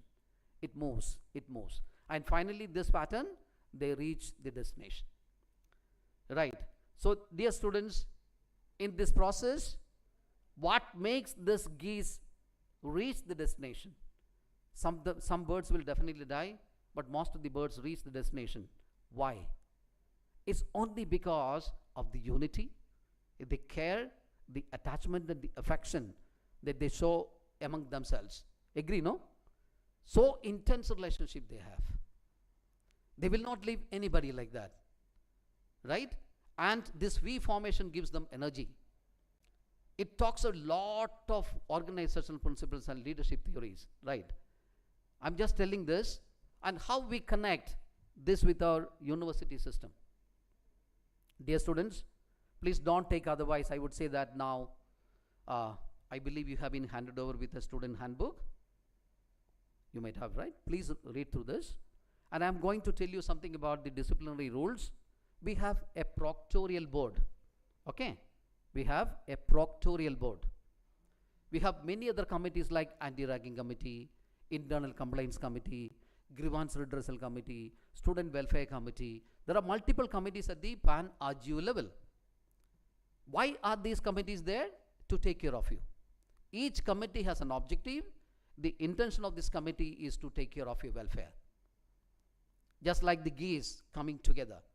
It's a protective mechanism that we have to take care of your grievances, to address your worries, and to take care of your well-being, so that you leave this. You have started your journey in group, just like the geese, no? Canada. Now you have to reach India. How long it will take? Some of you might have joined for 3-year program, Anna. General management program 3 years, 4 years, or engineering definitely 4 years. So you have a long journey here, and we want you reach the destination in flying colors. I was seeing to Brishti's presentation. Dear students, RCCR is there to help you, to equip you well, to empower you, right? We are there to protect you. So I just quickly take you, it won't take much time, 5-10 minutes maximum. I just wanted to say we have a pattern. What is that pattern? All of you know the buses start earlier these days. There is an announcement, 7:15, the college bus, the university bus start. I believe that in communication is with you. What is the purpose of the university buses leaving early? To reach here latest by 8:30. All the university buses will reach the campus by 8:30. Why is it so? Because we have to start our class at 9 o'clock. All of you are expected to be in the class by 9 a.m. That is one rule. How do you come to the class? You should be in full uniform. Another thing. What do you mean by full uniform? There is a specified uniform policy. What is the uniform policy? Monday, you have shirt. Right, for girls, I believe it is pink color shirt. I think you might have already collected. The boys have a blue, light blue striped shirt, right? And the tie and all of that. So Monday is for shirt and the black pant, I believe. I want all of you to be in that uniform on Monday. It's so uniformity will be there. Then only it is called uniform, no? There should be uniform. Hence it is uniform, right? So all of you will be in that on Monday. Tuesday to Friday, you can have what you wear right now. Tuesday to Friday, you have t-shirts. And in case if your t-shirt is not dried or wet or something, you are most welcome to have your uniform dress. When it's a shirt, that is okay. But other than the uniform, we don't entertain. So please see to that. Okay. But one thing that, if at all at any occasion you have to come with another dress, please ensure it is decent. It's not exposed. It's properly buttoned. It is, everything should be neat and clean. So we have to say tidiness, professionalism. By looking at that, so we feel so happy. Oh, how nicely dressed person is this. What a gentleman, or what a good, handsome person. It looks so good. So that should be the impression that you should give through your dressing. So please take care of that. You should have ID card. I believe it has been already given to you. So you should wear your ID card. So ID card is there, uniform, your shoe in upright position. You will be reaching to your class before 9 o'clock. Okay? 10 o'clock, there is an anthem. I think you have experienced today also, right? 10 o'clock, either there is a national anthem or a state anthem. You are expected to stand upright at that point of time, wherever you are. Don't move. and then just to pay respect to that. You can sing along with that, nobody is welcome, but otherwise stand very upright, held high, then fisted, folded fist just like, and you just attend to that. 10 o'clock sharp it will come, and whether you are in the class also, please stand up and do that. Then break time, it will be there in your timetable. See to that you are back to the class exactly sharp at the right time. Don't delay, because I will tell you, the teachers will open up ERP. Your attendance will be marked in ERP.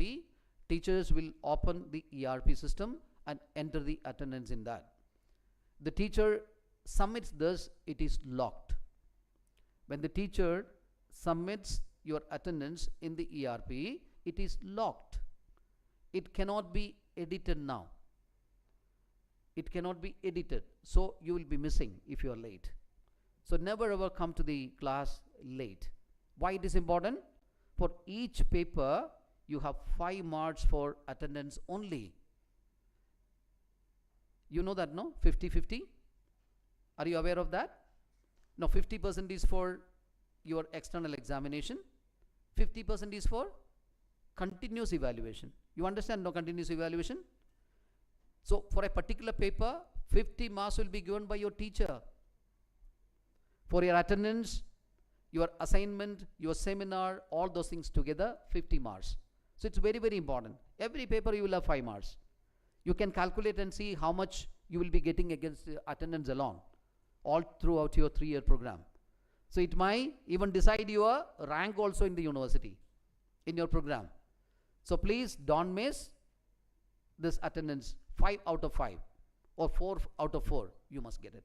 All right? I just wanted to tell you. So I was telling, reporting at the right time, in full uniform, taking care of all the continuous assessments, and submitting it on time so that you get full marks. That is one thing that you have to care. Lunch break, please don't loiter around. Go there and you have complete freedom, but I want you to request you to be back to your class exactly on time. Please do that. You are expected to be here till 5:15.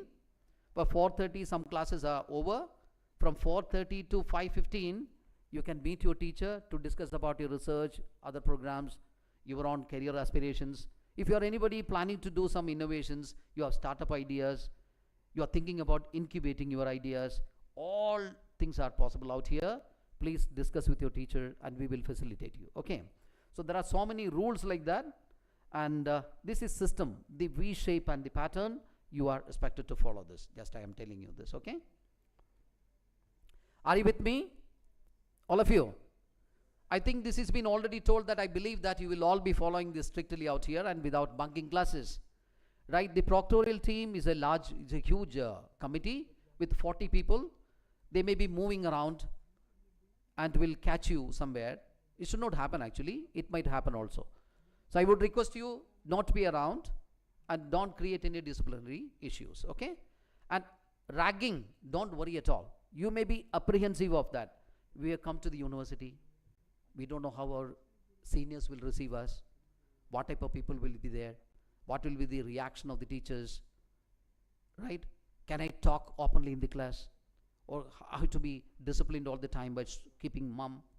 No, no. You are here to show your power and energy. Discipline is not shutting the mouth.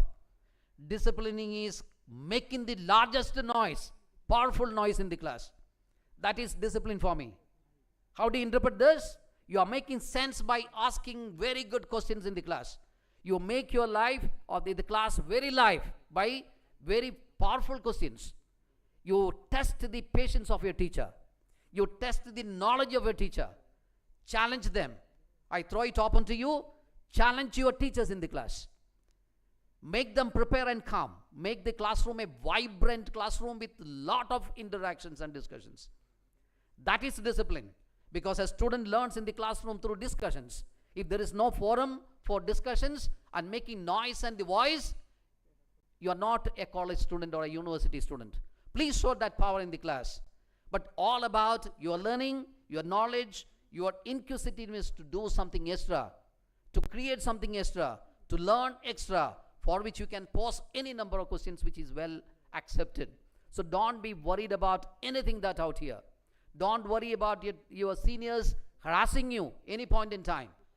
You please say that anybody you think is creating some trouble to you, anybody in this university is creating some trouble to you, please let me know about it by just putting an email, just a message, proctor@rgu.ac. That will take care. proctor@rgu.ac. You sent an email to me, just one sentence, giving your name. The rest, without even the knowledge of anybody, I will handle it.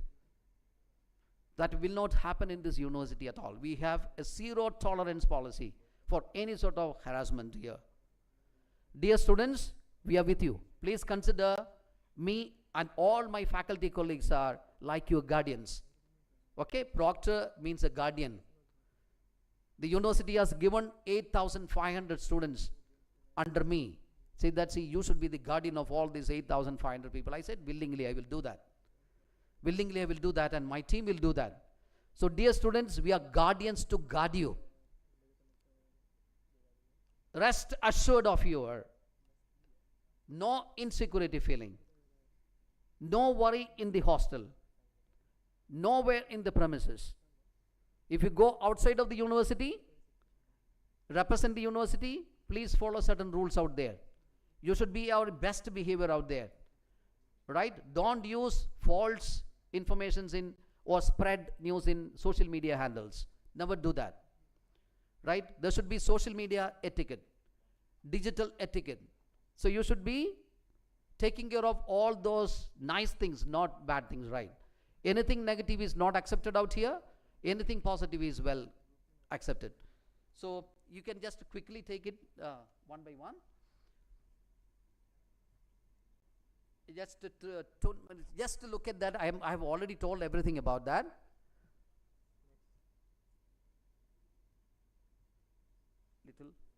I have told about this 9 a.m. concept. You wait. No proxy attendance, I have observed this. That's why this particular point is coming there. So please don't support anybody just like this. Proxy attendance is not the way. You are supporting like a goose and this person who is about to die here. Not that. So no proxy attendance out here. As I was talking about digital etiquette, please be very, very careful. We have social media handles.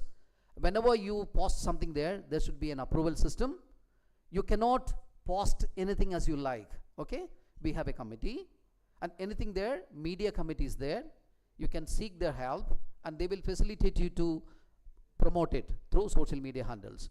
So please don't join any group which is out of the context and spreading some rumors and wrong messages. Please, students, dear students, please never ever do this, right? Please have that humility factor, respect our institution, which is very important, right? But you are talking about your own institution, your own university. Feel very proud. This is a university which has made me so and so, such and such.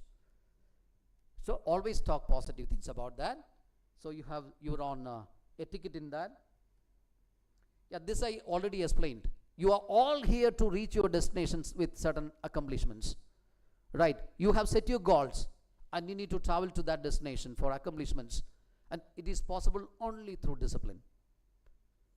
Only through discipline. As disciplined individual, I guarantee the very moment you give a feeling to me that you are a good candidate, a good person, you are a successful person.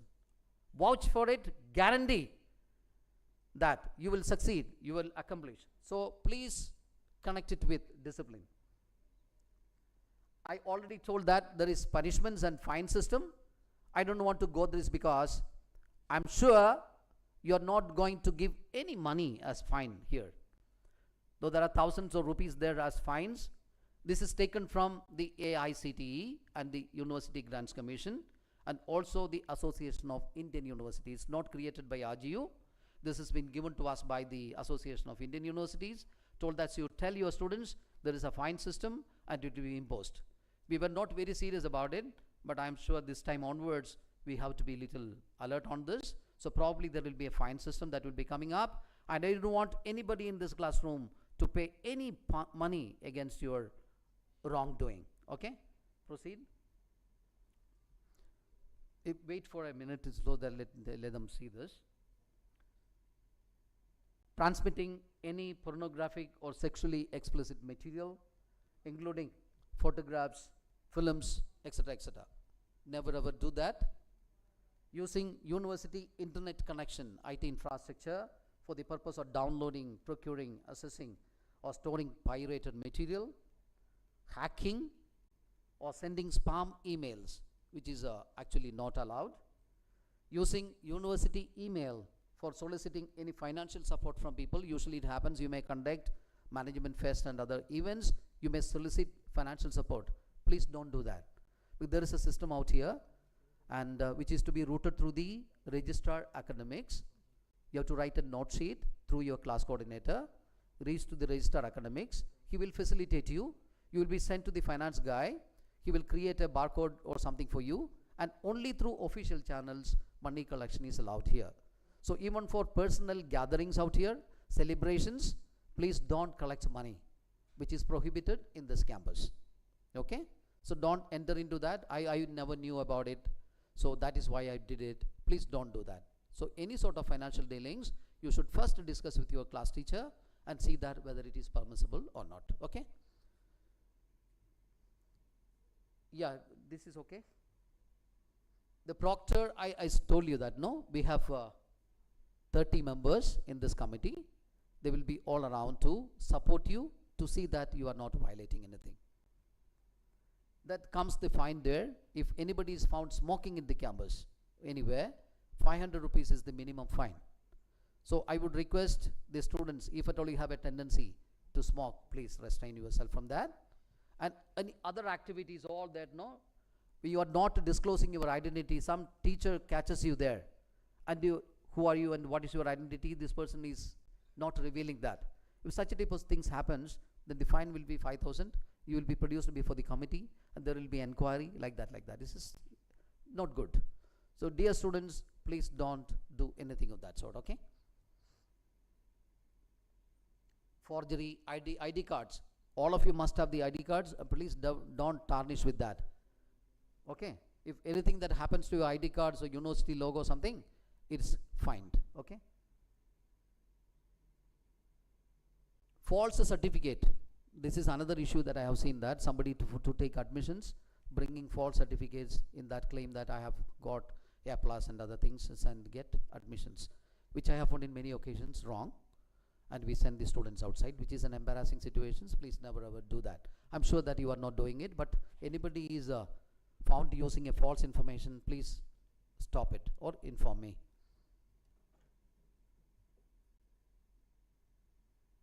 Or languages and other is okay. There are many things there. I will, this will be available in your website for reference soon, and then you can refer to that. Proceed. Next. This is anti-ragging. You may have a separate session on anti-ragging, so I am not taking it up. Said anti-ragging, you know that. Now what is that? Any contact by any student or students, whether by words spoken or written or by an act which has the effect of teasing. Any act of teasing, treating or handling with rudeness or pressure or any other student. So if anybody talks to you in a rude manner, which comes under the definition of ragging, okay, there is a committee for that.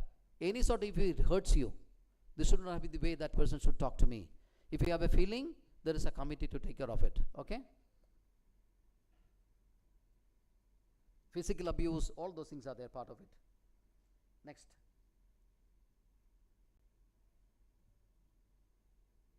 I was talking about the UGC regulations. You can read it, 2009, and Supreme Court Directive 2001. Next. Yeah, this is important. Now see, punitive measure is very, very harsh, I would say. Right, it may lead to termination also.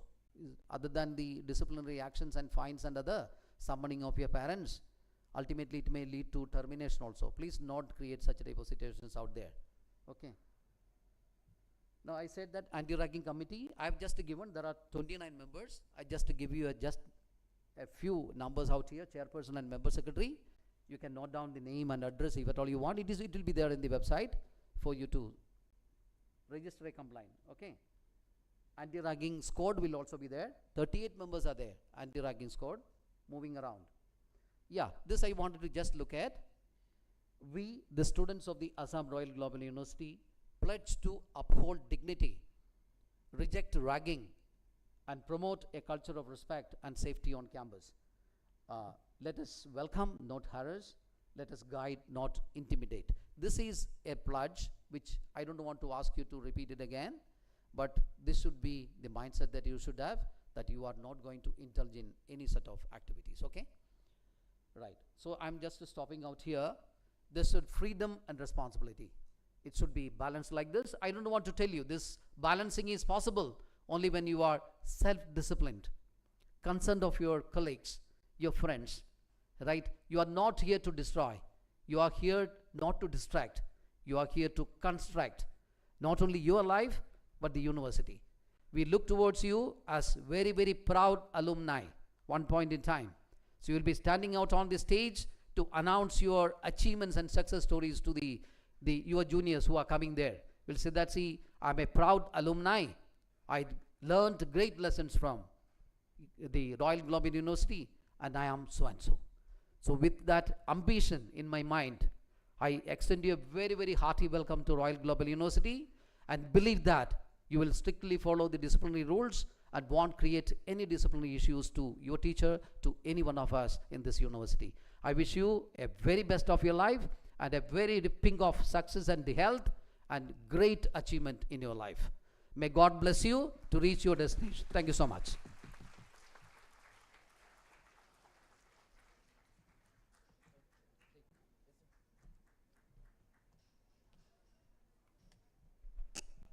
Thank you, sir, for guiding us about the disciplinary norms of RGU. All of you are tired, right? Book bhi laga hai? Yes, ma'am. So because of that, we will end the session now here, and thank you for attentively listening to us. I think the next session is after the lunch, right? You must be informed. So accordingly, you please move on to your respective designations. Okay? Thank you.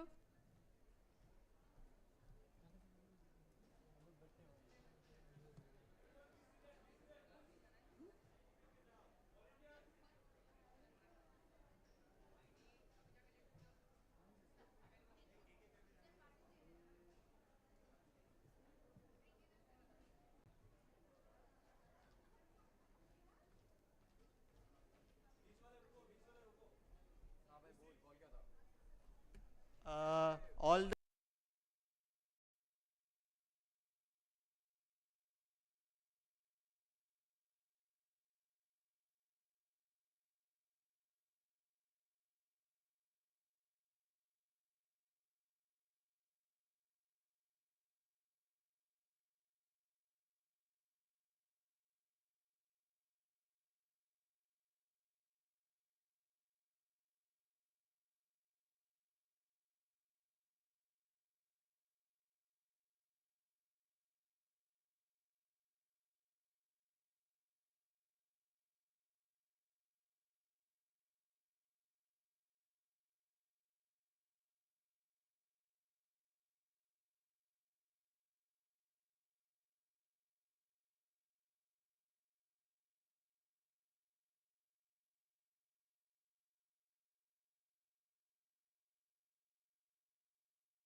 Students sit department wise, please.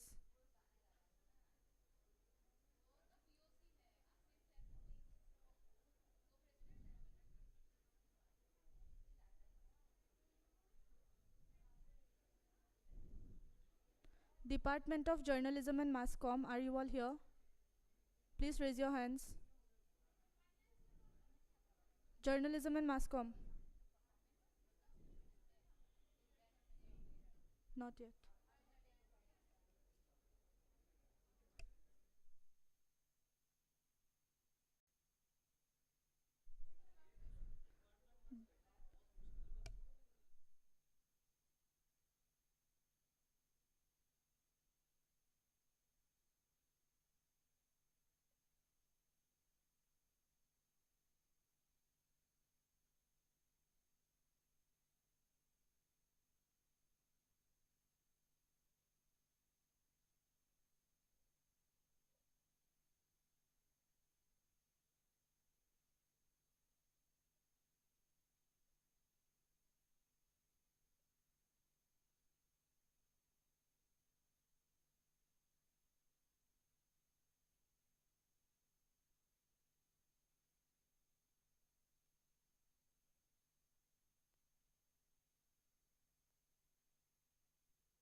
The middle row, first 3 seats are empty. Please fill it up.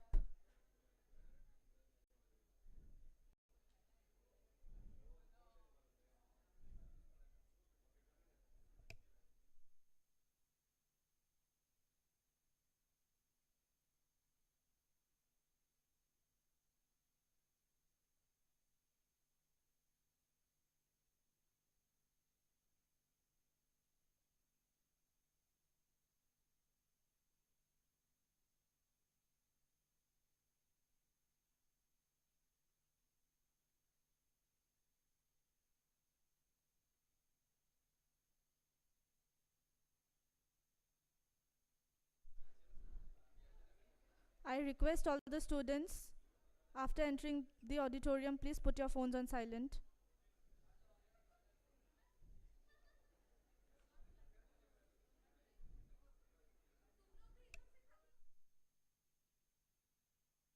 Students, kindly put your phones on silent once you enter the auditorium.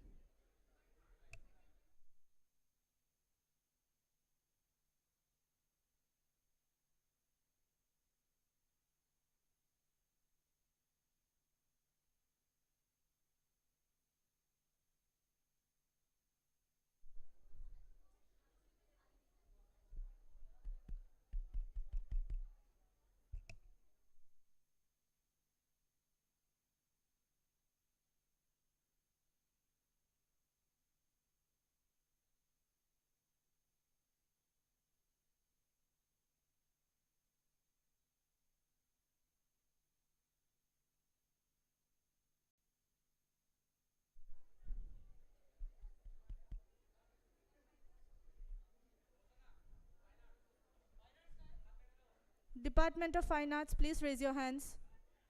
Fine Arts Department, raise your hands.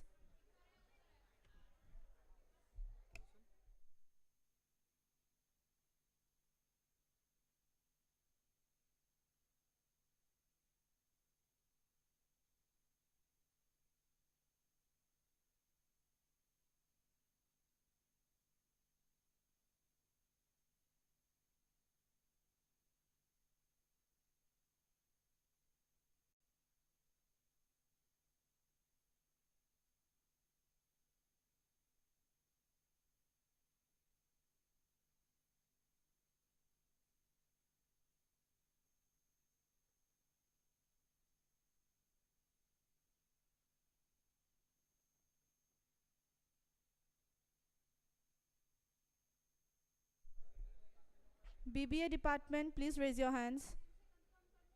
BBA Department.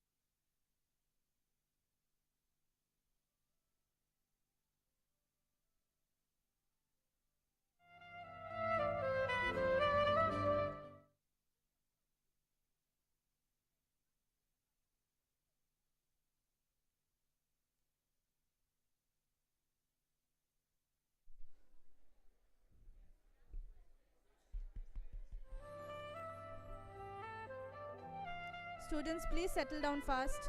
Don't make a crowd. तुम लोग अभी तक सो रहे हो? मैंने कब से कहा था कि इस डॉल को बाकी डॉल के साथ shift.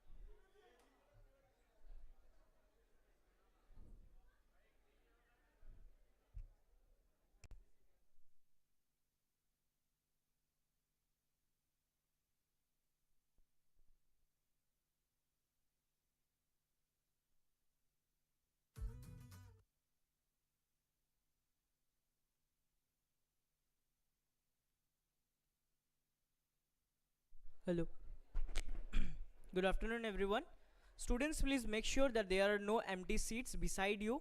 Don't keep your bag next to your seat because every seat is allotted for a student.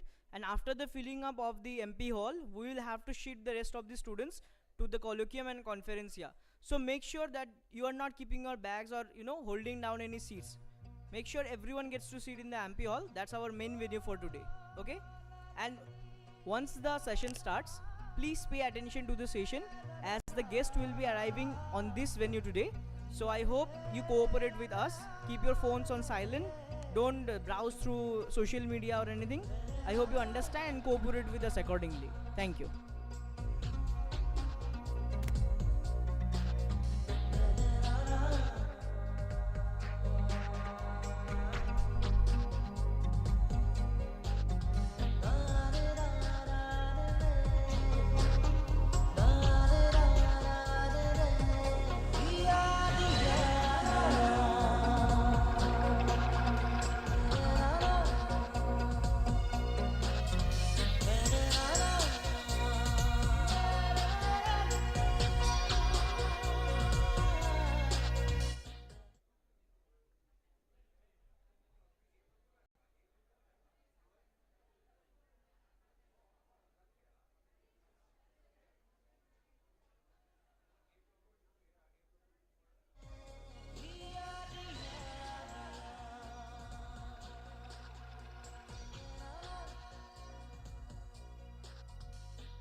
Hello, hello, hello.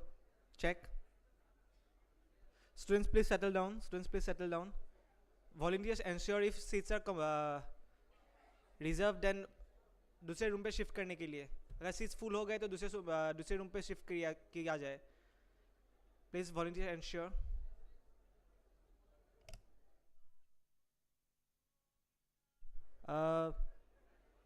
Volunteers of Mahabhav Club are hereby requested to close the door.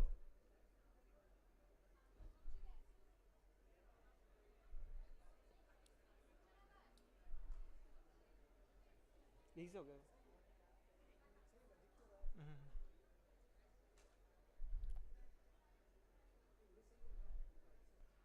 Oyan, দরজাখান মারি দিয়া.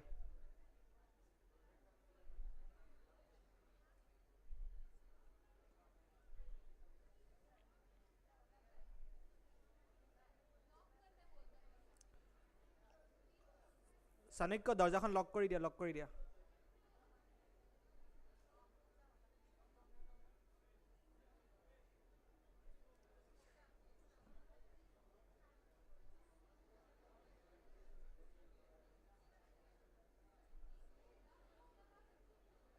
शिवानी, शिवानी, शिवानी, तू जा तो तू जा.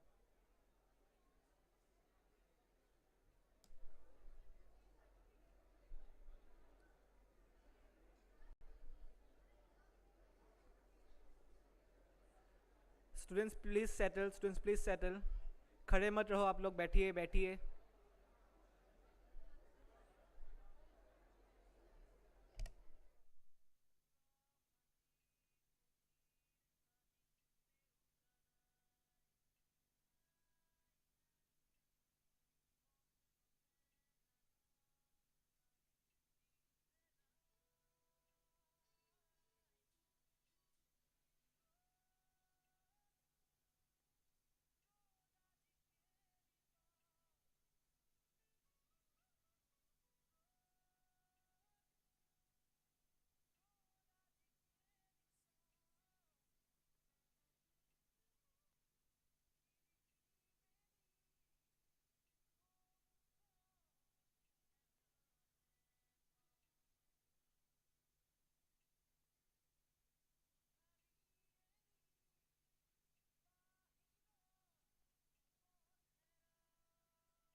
We will very shortly begin with the common session. So it's a request to all the students, please do not use your phone during the session. It's a request. Because during the previous session, it has been found the students are using phone. So now, do not use phone because this is very important session for you. And do not talk with each other during the session. Make sure that the auditorium is completely silent, pin drop silence, and you listen to the speaker.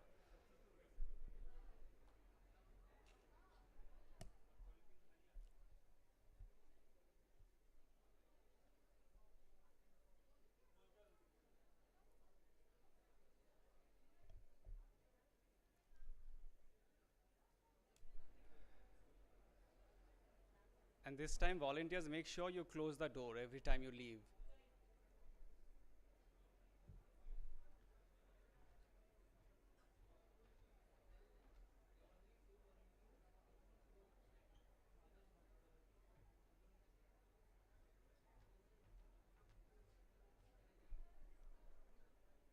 And we do not need too many volunteers in the auditorium.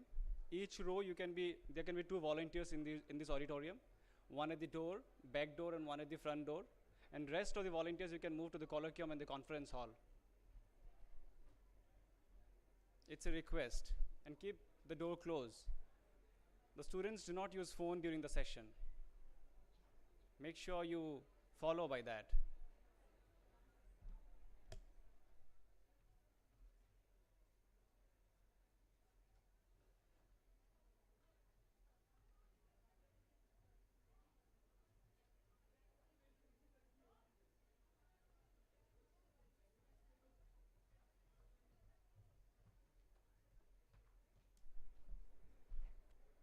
Volunteers, it's a request. Please keep the back door closed. If you want to move outside, you can use the front door. Close the back door, please.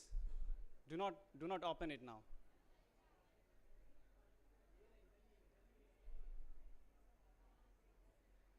Because this is going to be a very important session.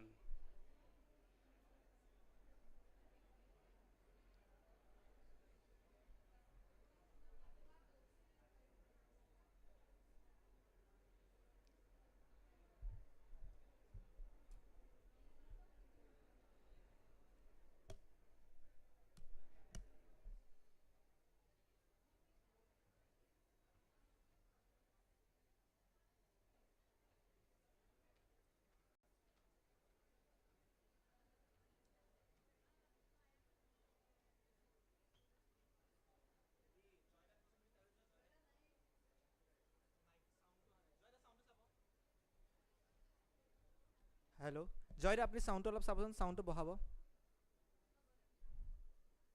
Hello' hello' hello' hello' hello' Akanksha yes শুনা পাইছা sound clear আছে য়াপ okay thank you so' much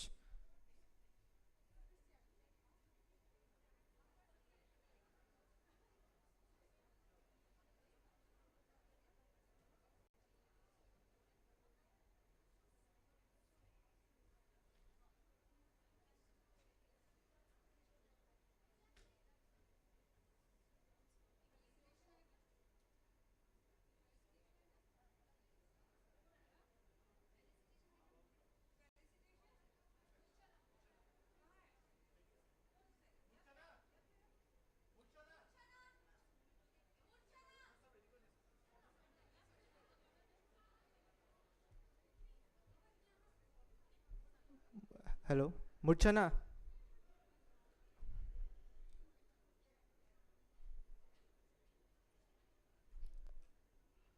Swagat. Is Swagat present out here? Swagat. Sanekha. Sanekha is present out here? No? Okay. Sanekha, Swagat, jaldi. Jaldi help Murchana.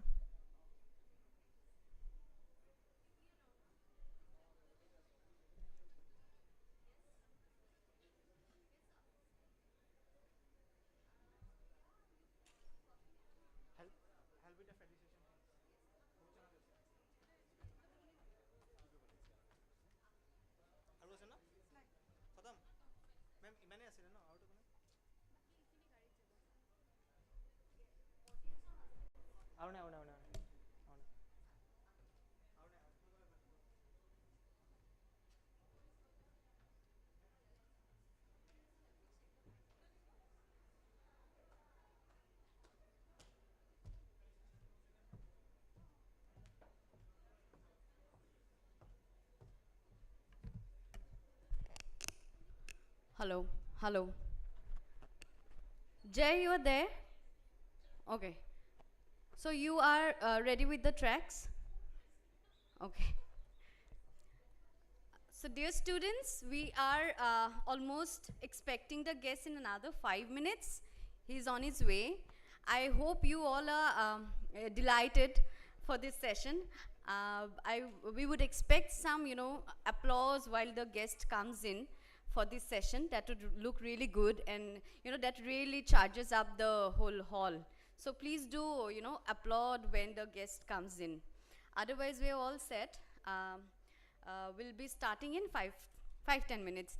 Also please put your phone in silent mode, because anything that comes or rings in between wouldn't look good.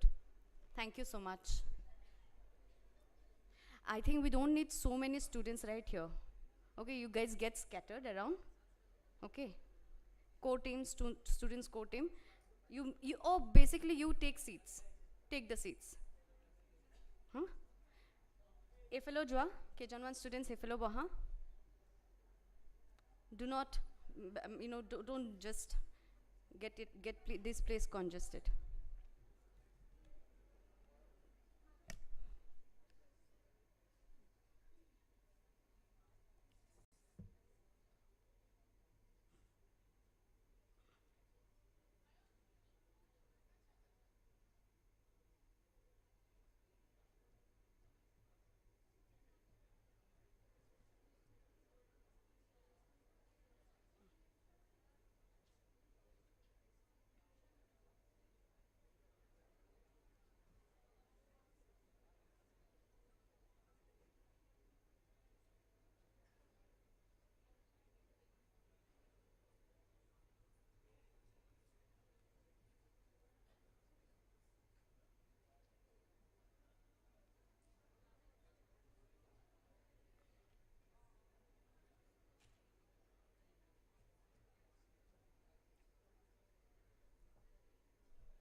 Hello. Swagat and Sanikya, please report here. Swagat and Sanikya.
Ma'am अपने यहाँ से लोगो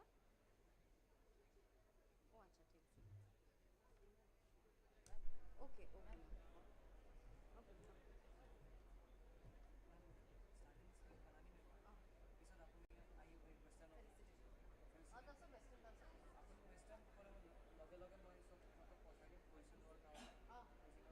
মানালী মেমৰ হৈ যোৱাৰ লগে লগে তুমি ক'বা এবাৰ ডিকম ছাৰক ফোন কৰিবা নেকি কোনখিনি পালে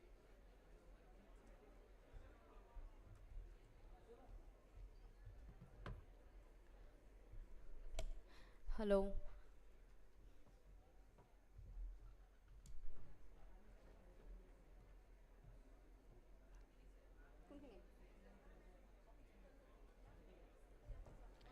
Can we expect some decorum? Silence. Thank you. নালাগে ইয়াত নাথাকে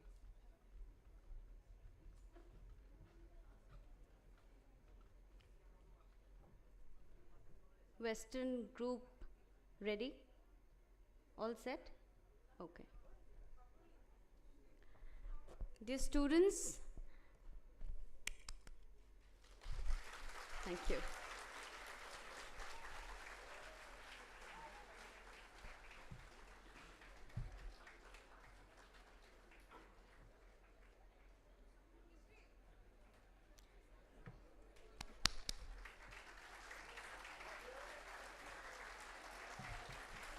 There you are.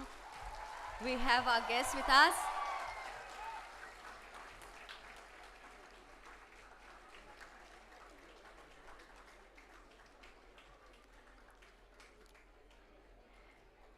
Good afternoon and most welcome. Our star guests for today, dear students and dear colleagues. It is my absolute pleasure to be your host today at Deeksharambh, the Students' Induction Program.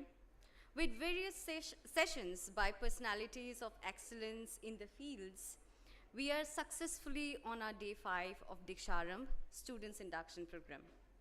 Today, it is with immense pleasure that I welcome our guest for the day, Mr. Ravi Sharma, the dynamic actor of Assamese cinema.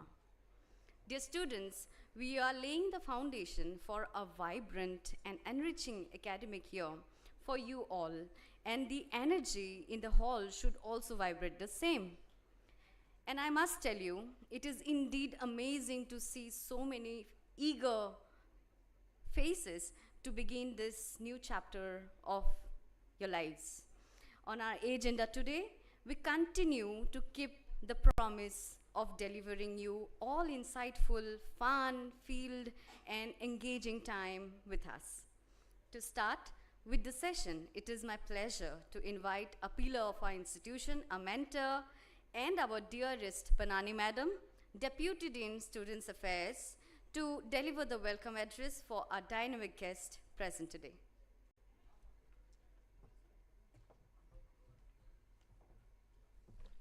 Thank you, Christy. A very good afternoon to all our revered guests, our members from the faculty, and my fellow heroes of this incredible new saga. And a very special heartfelt welcome to our distinguished guest for today, a true superstar of Assamese cinema, a man who has brought countless characters to life on screen, Mr. Ravi Sharma. Welcome to the Assam Royal Global University. Friends, 5 days ago, you all walked through these gates. Some of you might have felt like a character in a brand new movie, nervous about the first day of shooting. Others might have felt like Bruce Wayne returning to Gotham, ready to take on the world. As we stand here on the 5th day of Deeksharambh, Students' Induction Program, I want to remind you of a simple yet profound question from the legendary film Batman Begins. Why do we fall? The answer, as given by Bruce's father, is not about the fall itself, but about what comes next, so that we can learn to pick ourselves up. This university is not just a campus, it's your own personal sound stage. It's the place where your movie begins. You are the protagonist of your story, and the next few years will be the most thrilling and action-packed parts of your script. I'm sure many of you have watched Three Idiots, and it's the film that resonates with every student. Think about Rancho's famous mantra, not just as a funny phrase, but as a philosophy for your life, all is well. In this journey, there will be tough scenes, your exams, your deadlines, your challenging projects. When you feel the pressure, just take a deep breath and tell yourself, all is well. But remember, that's not an excuse for mediocrity. The true lesson is Rancho's other golden rule. Success के पीछे मत भागो, excellence के पीछे का पीछा करो. Excellence का पीछा करोगे तो success छक मार के तुम्हारा पीछे आएंगे. Not very good at Hindi. Don't chase success, chase excellence. When you strive for excellence in everything you do, whether it is your studies, your co-curricular activities, or your friendship, success will become an inevitable plot twist in your story. Your university life will have its own montage.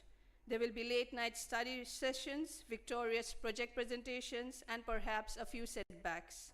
When these setbacks come, I want you to remember another legendary hero, Rocky Balboa. He wasn't the biggest or the strongest, but he had heart.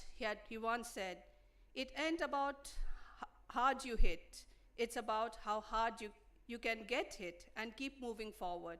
How much you can take and keep moving forward. That's how winning is done." This is the spirit of a true champion. This is the spirit you need to carry with you, dear students. Get hit with a bad grade, but get up again. Face a difficult challenge, keep moving forward. Your ability to persist is the superpower you'll develop in the university. Today, we are incredibly honored to have amidst us a man who has lived his philosophy, a man who through his performances has inspired us, made us think, and entertained us, the one and only actor of Assamese cinema, Mr. Ravi Sharma. Sir, in this world of cinema, you master a character's journey from script to screen. Today we have a half full of audience who are just beginning to write their own scripts. Your presence and your words will surely be an inspiration to them. You are a living example of how passion and hard work can turn a dream into reality. So, my dear friends, all the new Royalites of undergraduate first semester, as you first begin here, the camera is rolling, the lights are on, and the stage is set. This is your time. This is your grand adventure. Remember the lessons from the movies we love, because they are more than just stories. They are guides for how we face life. Go forth, chase excellence, and embrace everyday challenges with the spirit of a winner. Thank you. Thank you, madam. Now let's take a moment to celebrate the spirit of our students of the Western Dance Wing. It's always a treat to see the talent of these kids. Please put your hands together for the Western Dance Wing performers.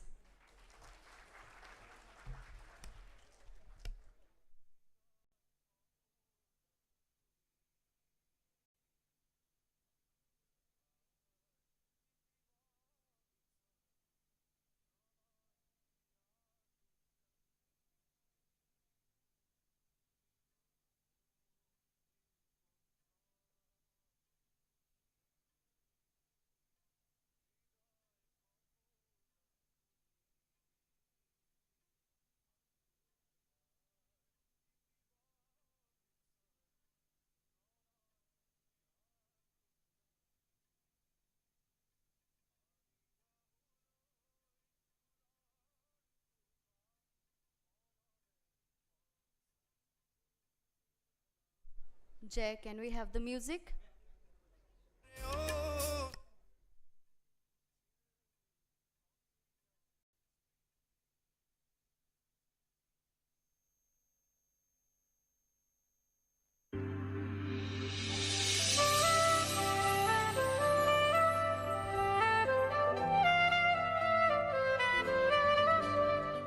तुम लोग अभी तक सो रहे हो? मैंने कब से कहा था कि इस डॉल को बाकी डॉल के साथ शिफ्ट करने के लिए, और तुम लोगों ने अभी तक नहीं किया। जाओ जल्दी करो।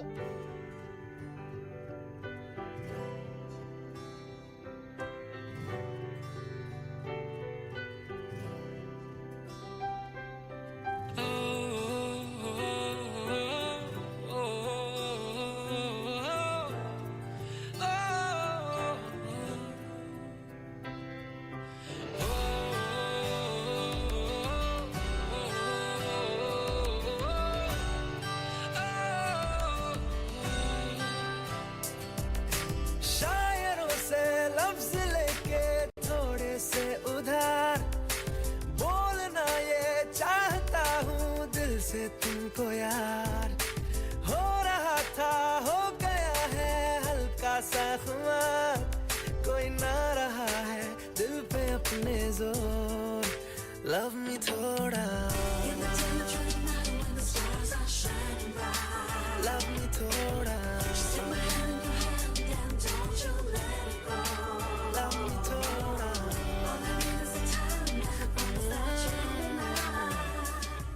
तुम लोगों ने अभी तक नहीं किया। जाओ जल्दी करो।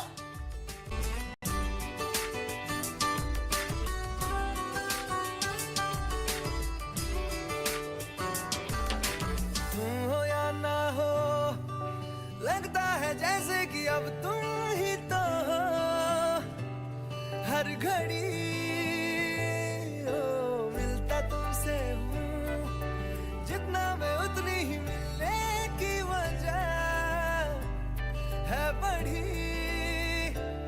मिलने की कोशिशें, प्यार की ख्वाहिशें होती रहे। तुझे देख के है सांसें करती शोर। लव मी थोड़ा,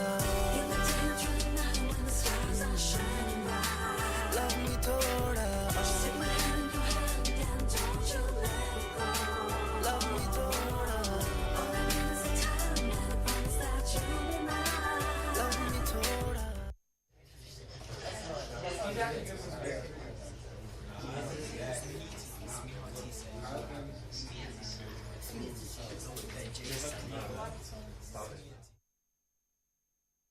हलचल हुई, जरा शोर हुआ, दिल चोर हुआ, तेरी ओर हुआ। हलचल हुई, जरा शोर हुआ, दिल चोर हुआ, तेरी ओर हुआ। ऐसे चले जब हवा, इश्क हुआ ही हुआ। ऐसे चले जब हवा, इश्क हुआ ही हुआ।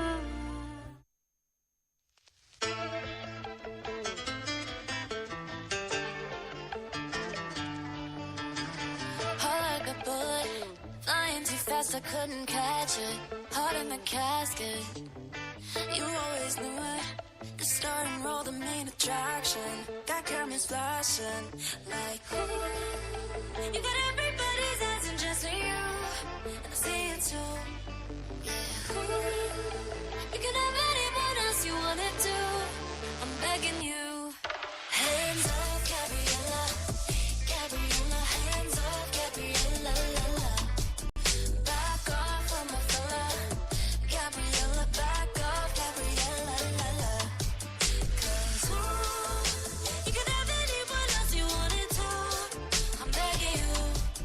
Hands off, Gabriella, Gabriella. Hands off, Gabriella, la la, la la la la.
I was so scared to see Rikshit doing that stunt here that I was spellbound and I waited there and I forgot that I need to come back here.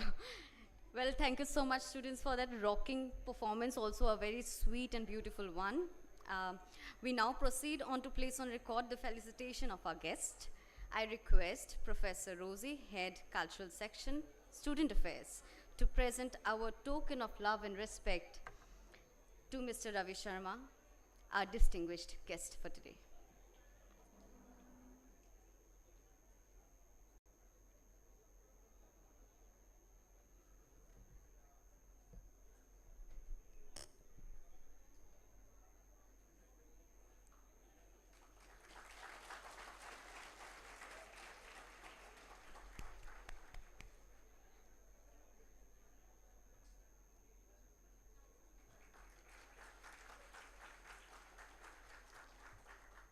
That's the facade of our university.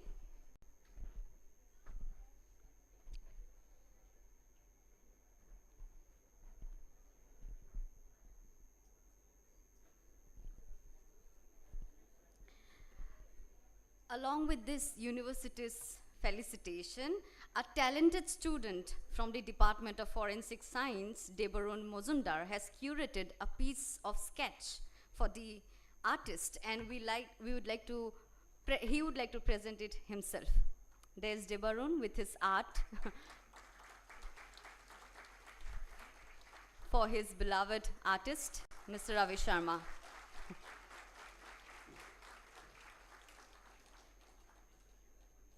And then now, for the moment we have all been waiting for, we have a guest who needs no introduction, an icon who has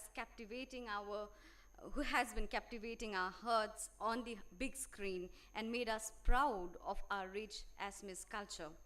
He is a dynamic personality, a powerhouse of talent, and a true gem. Ladies and gentlemen, my dear students, please give a huge round of applause to one and only Mr. Ravi Sharma. So we would like to have you on the dais.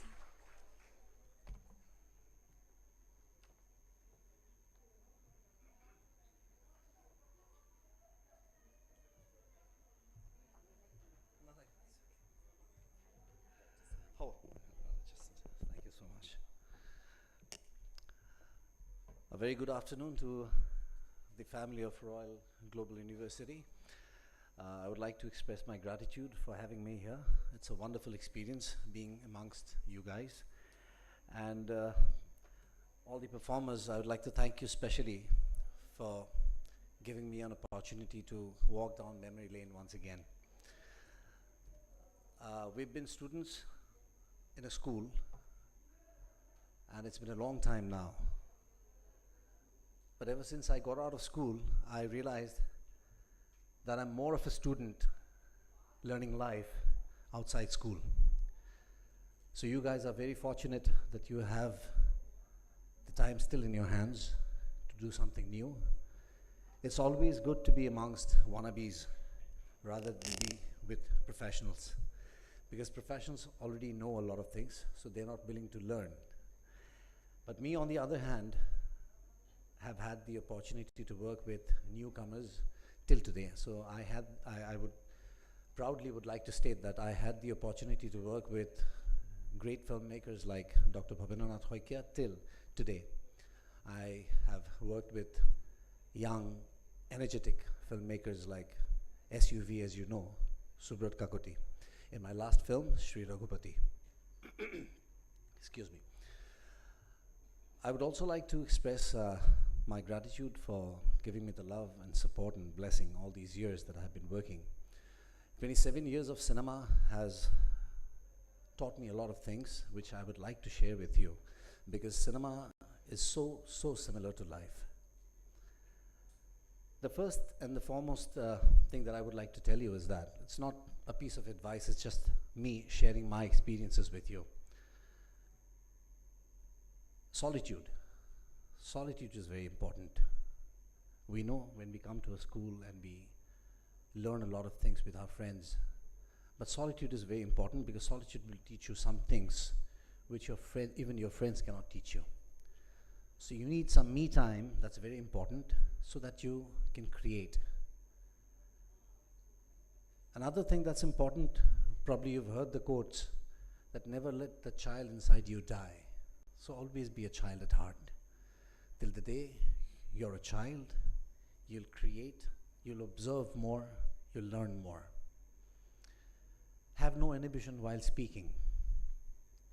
When you speak, never think of what the other person might think, because he might not think the way you think he would think. So be spontaneous, be receptive, be you always.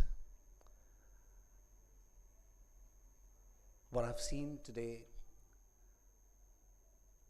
is what I had to, and I have accepted the changes that have come to this world, and mostly because of the cell phones that we're using. So be very responsible while using a cell phone. Use a cell phone, don't let the cell phone use you. Stop crying over likes, that is not important. If you are important enough, you don't need validation from others. You'll validate yourself, believe me. A few days back, I had an interview where they asked me, what is it like to work with the new generation? And I said that I love working with the new generation. It's a huge opportunity for me to learn new things. And what I've seen, Digomda, what I've seen these guys when they come, new guys, they are so equipped, not like us when we started working. The first day I faced the camera, I knew nothing. I had to have a lot of experience, and then I could speak something. Anything that I could learn, I could gather up, I know. But then when I see the newcomers, they're so equipped, they come ready with everything.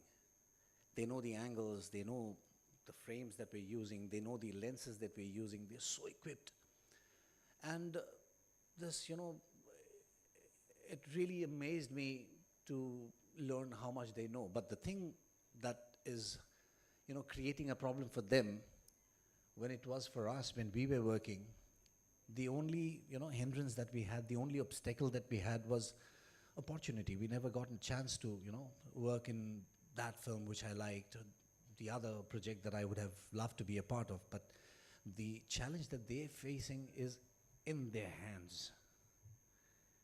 The cell phone takes a lot out of them. Please be careful while using a cell phone. I've seen guys, young actors who are like half my age, and I know the potential they have, the caliber they have, but yet they're unable to perform because I've seen they're too engrossed in their cell phones. They're too engrossed, clicking selfies all the time, posting, begging for likes. This has really stopped them to move forward with the speed that they were supposed to. So I'd request all of you to pay more attention to life. Have you realized the lives that we've lost during the lockdown? I'm sure you must have felt that pain along with everyone else. So the only people who died were the people who were admitted in a hospital. Do you know why? It's because they lacked the human touch. The human touch is very important. We millennials, we understand the importance of the human touch. It is very essential to stay connected to your parents, to your teachers. The kind of relation we had with our teachers were so unique that it still brings tears into our eyes when we meet our teachers today. After so many years, they've been trying to, make, men out of rogues. We were pretty mischievous, and not like the ambience that we have here, because we were not a co-ed school, all boys school. Imagine the kind of shamelessness involved. We were never ashamed to, face punishments. It was better if we had friends along with us kneeling down. We always hoped that if I get caught, I wanted my friends to get caught so that we can kneel down together and we can have a chat there easily. And what I used to do was, when I was punished, there were teachers who would just simply come into the room and say, And I went out. So that was the routine. They did not want me in the class. So what I did was, I used to stand outside the door, and whenever our principal ma'am used to come on rounds, I never used to stand like this. I used to stand like this, as if I'm about to enter the class. So whenever she sees me, I'm always about to enter the class. So that kind of mischievous we were. But then we did not have the cell phones to hide into. We had to confide in our friends. We had to confide in our parents, which was a very good thing. So as we were walking today, I told Dikomda, he was a senior in my school, and we were family friends. So I was saying that I really admire the kind of life that you're leading, because he doesn't use a smartphone. He uses the old keypad phone, And I said, I would have loved to be in your position, not using a cell phone, not a smartphone, I mean to say. Because, it takes a lot of your time. Imagine watching a reel. I get carried away myself.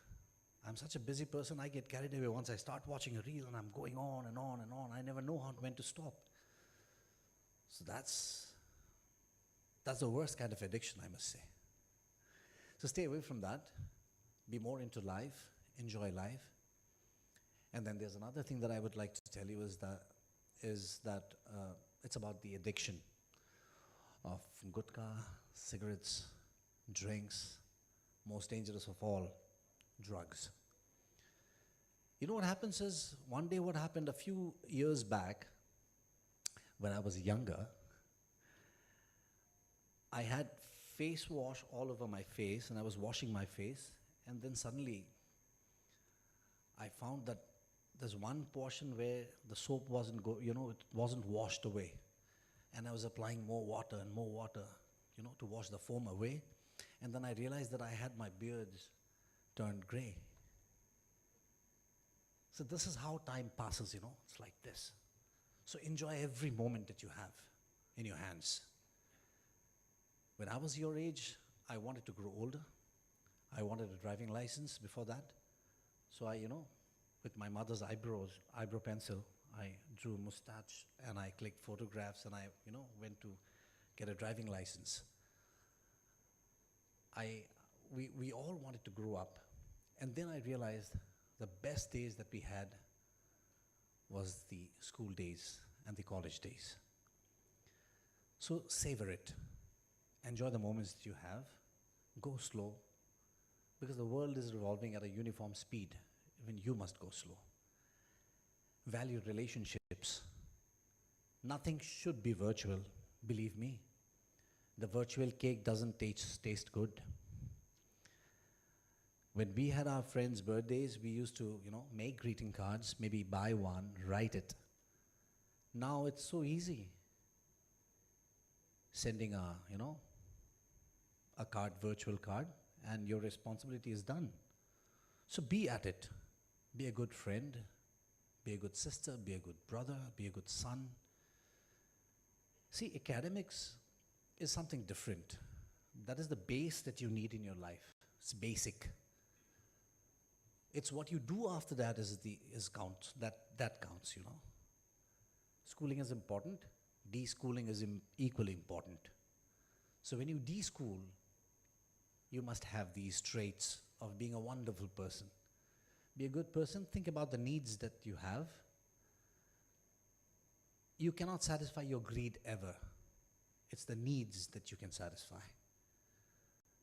So be that person. Be true to yourself. And enjoy life. My motto in life is to enjoy life to the fullest, just keeping in mind the fact that my enjoyment, my entertainment cannot harm anyone else. Somebody might say, I enjoy, using drugs, and I'm happy, but you cannot do that because that'll sadden your parents. So you cannot do that. Somebody might say, I love eating mutton every day, and I'll eat a lot of mutton, then you'll have a lot of cholesterol in your body, you'll be sick, your parents will be sad again. So that is something that you cannot do. The only thing, now let me be a little selfish here, So the only thing that you can do, which will never mean harm to anyone, is watch cinema. See, when you watch a movie, the producer gets money, the actor gets praised, you get entertainment, nobody's harmed. So I suggest you do that at your leisure time, not when you're supposed to study. And then respect your teachers, have a wonderful relationship with them, and have a wonderful life, enjoy life.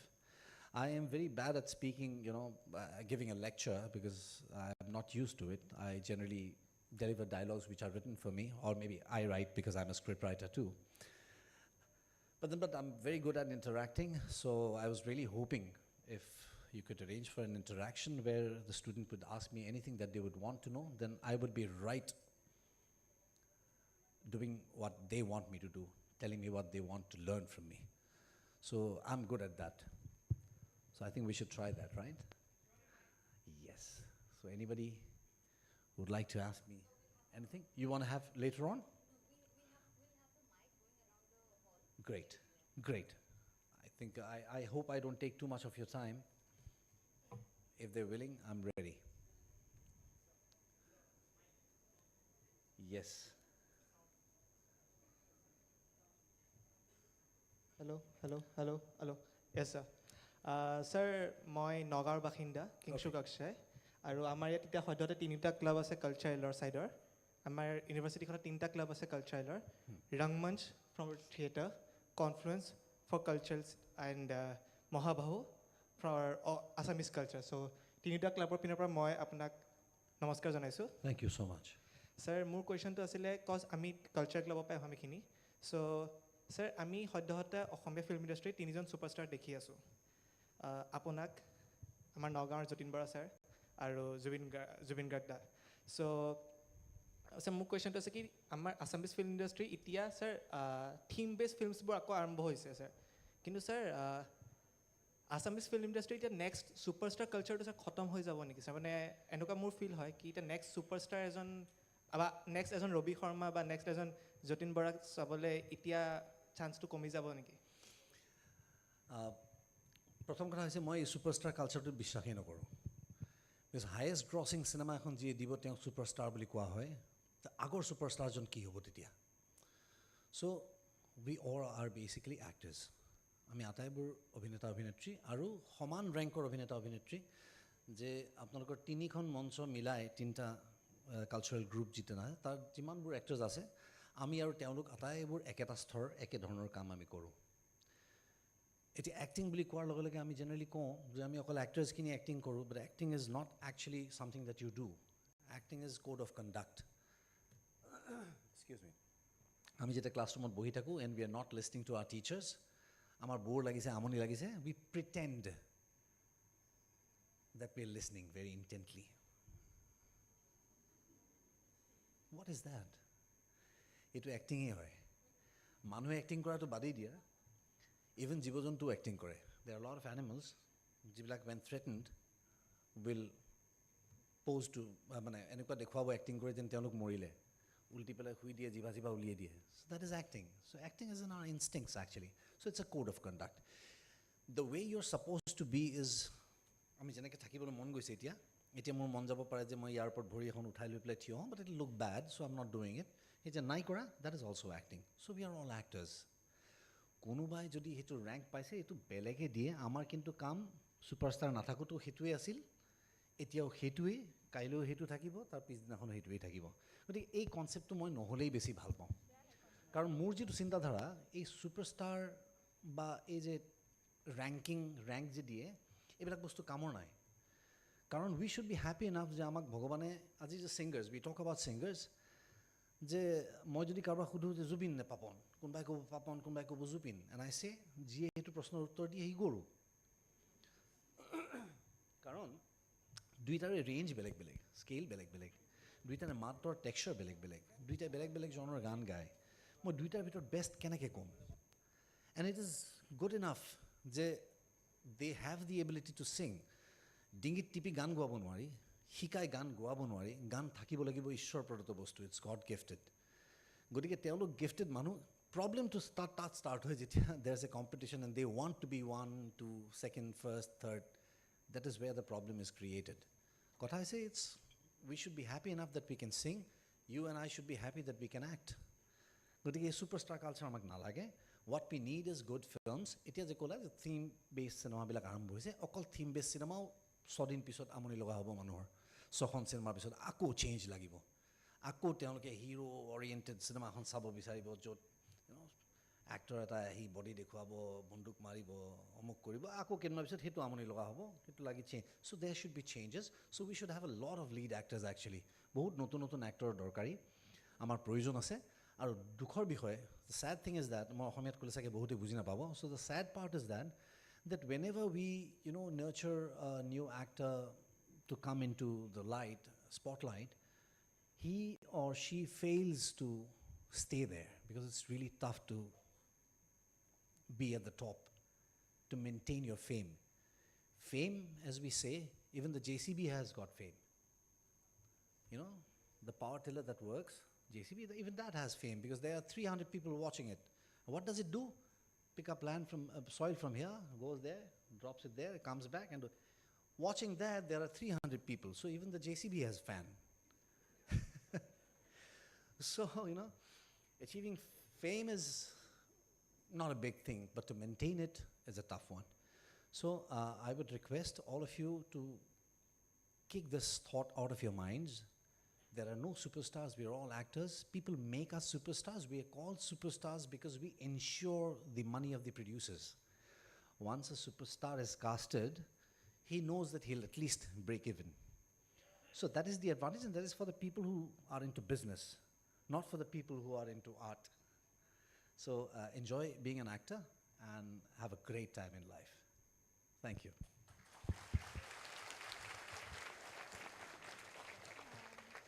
Hello, sir. Namaskar. My name is Kaushika Kashyap. I am your greatest fan. Thank you so much. Sir, এটা question সুধিব খুজিম. আপোনাক কোন কোৱে ইমান inspire কৰিলে মানে ইমান ভাল এক্টৰ হ'ব কাৰণে? ভাল এক্টৰ হ'বলৈ কোনো ইনস্পায়াৰ কৰিলে এক্টৰ হয় নহয়. sir. ভাল এক্টৰ হ'বলৈ হ'লে you need to have a lot of experience. আচলতে মই ক'লো নহয় আমি এক্টিং কৰিব চবেই জানো, কিন্তু কথা হৈছে যে আমি তাক we don't know how to harness it to utility. So the first inspiration, as I must say, to come into this line was my father, because he said, first when I got the offer for Hiya Diya Niya, my first film, I said no because I was preparing for civil services and CDS. So I said no, and then I was more into bodybuilding and modeling and things. So I refused being an actor because I've seen the bad side of being a professional actor, because my mom was an actor. So I could see the retakes that she had to give, and we did not know why. There are a lot of reasons now. Most of you know that retakes happen because of a lot of things. Technical retakes, fumbling of dialogues. So there are different but we used to see it as a shot being taken over and over again. So I really got bored with that, and I said I did not want to be in a profession like my mom, so I said no. And then my father said a very beautiful thing that struck me, and he said that, have you seen actors, who do you like most, he said. And I said, Amitabh Bachchan. Amitabh Bachchan was my favorite then. I am sure everybody's favorite. So then I said Amitabh Bachchan, and he said, have you observed that they're not just actors, they're wonderful personalities. How did he become one? I was wondering, and he said, they know how to eat well, they know how to stand well, they know how to dress well, they know how to talk well, they know how to walk well. So they have the ability to apply it to their lives, and they become wonderful personalities. They are not shy, they're ready to talk to any and everybody, anytime, anywhere. So that preparation, that kind of personality really, I had a huge affinity to be one like him. So that's what inspired me to be an actor. And after that, when I planned that I'll just do one movie and then I'll leave this industry and preparing myself for the competitive exams again, then it was the love of people like you. So there was so much of love pouring. I got addicted to that, and I couldn't leave this profession, and I stayed here. and I'm here with you today. Thank you, sir. Sir, আপোনাৰ ৰঘুপতি মুভিখন চাই বহুত ভাল লাগিলে। Thank you so much. মোৰ most favorite film মানে। Thank you. ৰঘুপতিৰ কাৰণে মই especially credit ল'ম because ৰঘুপতিৰ স্ক্ৰিপ্টখনো মোৰে আছিলে। Thank you. Thank you, sir. Thank you so much. God bless you.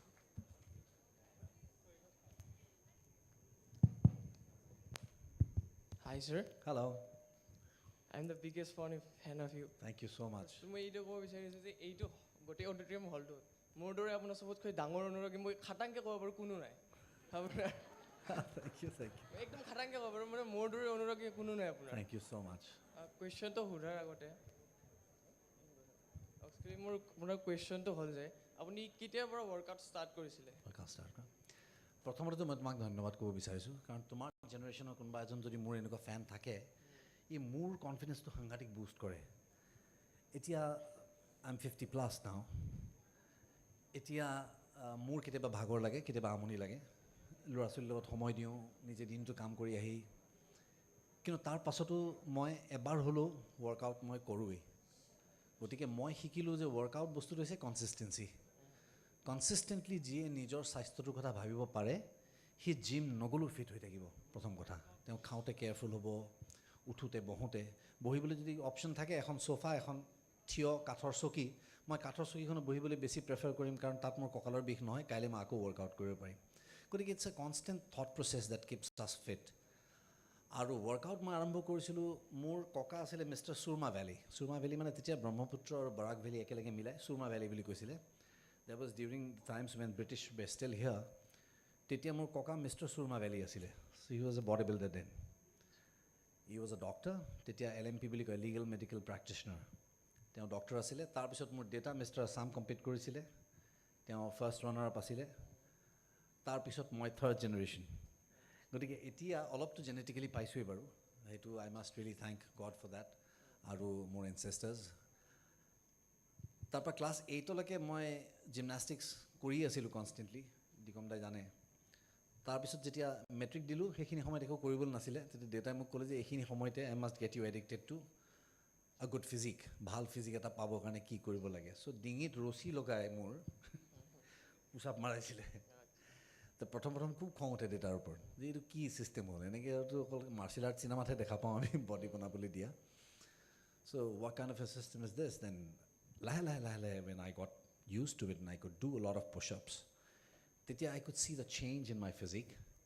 তেতিয়া দেখোন শাৰ্ট পিন্ধিবই মন নাযায় খালী গাত থাকিলে বেছি ভাল লাগে so I was more comfortable being bare-bodied than rather wearing a shirt so that got me addicted after that I never in my life have ever been without gym and it's been 38 years now constantly working out so either here or wherever so etia muk gym koribo karone I don't need a gym proper workout koribole I can work out with just 2 chairs so this is the kind of thing that you get after this much of experience so I would suggest you that tumi iman dhuniya ke nijor physique to bhalke rakhisa etia loike আপোনাৰ পৰা inspire হৈ কৰিছোঁ thank you so much 5 years মোৰ workout কৰা তো মই body builder হয় competition আহি আছে মোৰ আপোনাৰ আগষ্ট 16 ত আছে please stay away from steroids no natural I'm always natural natural থাকিলে কনসিস্টেন্টলি থাকি যাব সো natural থাকাটো বিৰাট ইম্পৰ্টেণ্ট এইবিলাক তোমাকে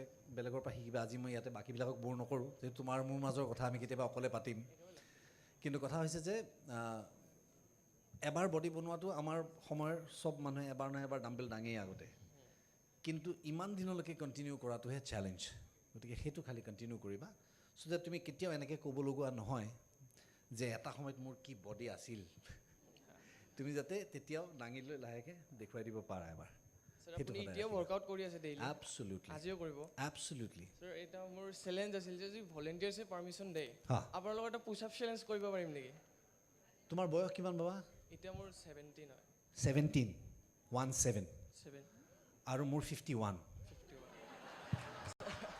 মানে স্যাৰ এইটো অলপ এতিয়া তোমাৰ লগত মই হাৰিলেও মোক মানুহে হাঁহিব আৰু তোমাৰ লগত মই জিকিলেও মোক মানুহে হাঁহিব মই এটা ভেটাৰান মানুহ নেশ্যনেল লেভেলৰ জিমনাষ্ট পাৱাৰ লিফটাৰ গতিকে আমি চেলেঞ্জটো এদিন বন্ধ ৰুম এটাৰ কাৰণে থওঁ চবৰ আগতে মোক লাজ নিদিবা মোৰ পকা চুলিকেইটাক অলপ সন্মান কৰা গতিকে সেইটো আজিলৈ থাকক Kintu, I would wish.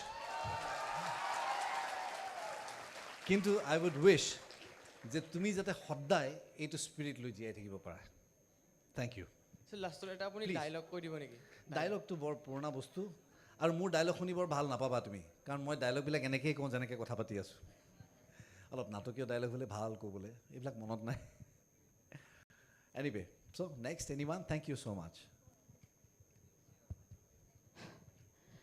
Hello, sir. Hello. My name is Safida Julfi. My question is, in your entire journey, you have seen lots of difficulties. There is one incident. Lots of difficulties. Difficulties. Okay. Okay. Tell us one incident when you feel too low, and how did you overcome from that? Thank you so much for the question, because this is one question, probably however you ask it, I think the answer to it is very responsible. It has to be very responsible one, because it involves everyone in the room, not just me, because we have faced difficulties. So first thing that anybody, anyone from your generation or anybody from my generation or anybody, older than me, should understand one thing, that depression is a very big word. To fail is another big word. We are not supposed to utter those things. All about my two কৈ আছিলোঁ যে মানুহে কয় যে মই নোৱাৰিলোঁ তো আচলতে মই ক'ব নোৱাৰোঁ, কাৰণ মই তেতিয়াহে নোৱাৰিলোঁ বুলি ঘোষণা হ'ব যেতিয়া মই এই পৃথিৱীত নাথাকিম. তো মৰাৰ আগদিনাখনলৈকেতো মই চেষ্টা কৰিয়ে থাকিম. I'll be trying till I die. So it cannot be me who can say that I couldn't. Somebody else will have the chance to say that he couldn't. So depression or কোনো জায়গায় নাই. Think of ways. Every problem in life might not have answers, but there will be solution, believe me. Whatever happens will happen for good. Maybe it's because some higher power doesn't want you to succeed the way you want to be successful. Maybe it has bigger plans for you. So never get depressed. Moi ketio life depressed one. I have faced difficulties, and I have faced them with a lot of courage. For example, more iman injuries hoy during stunts. Moi nijor stunts bilak nije koru till this date. Even last year, Rudroto, I had a huge injury. There were glass splinters all over my face. 2-3 centimeter length or sharpness glass splinters were in my face. So for me, this is just another scar to be, to be preserved, to be celebrated. At least he marked I have done something. You will only falter when you do something. You will never make a mistake when you don't do anything. If you stay still, don't do anything, you'll never make a mistake. But it's very important for you to make mistake.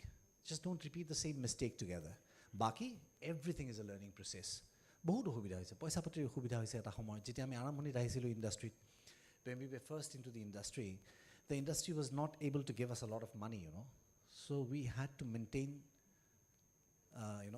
the glamour by not being amongst people who should not see us in non-glamorous ways.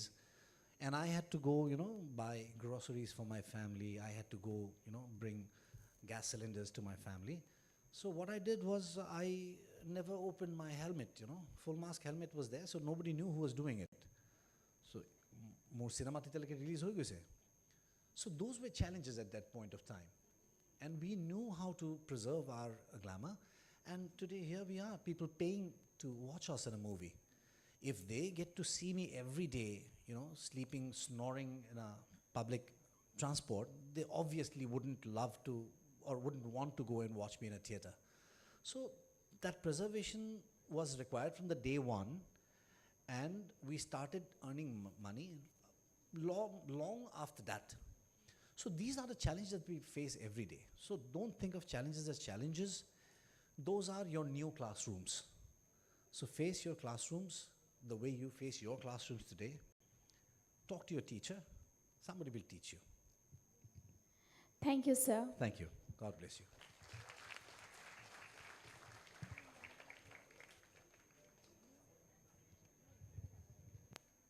Anyone else? Anything. You can ask me anything, actually. It need not be so... ইমান ভব্যগব্য প্ৰশ্ন নহ'লেও হ'ব, যিকোনো প্ৰশ্ন সুধিব পাৰি actually. কোনোবা আছে? Anyone? Yes. Now comes the difficult one.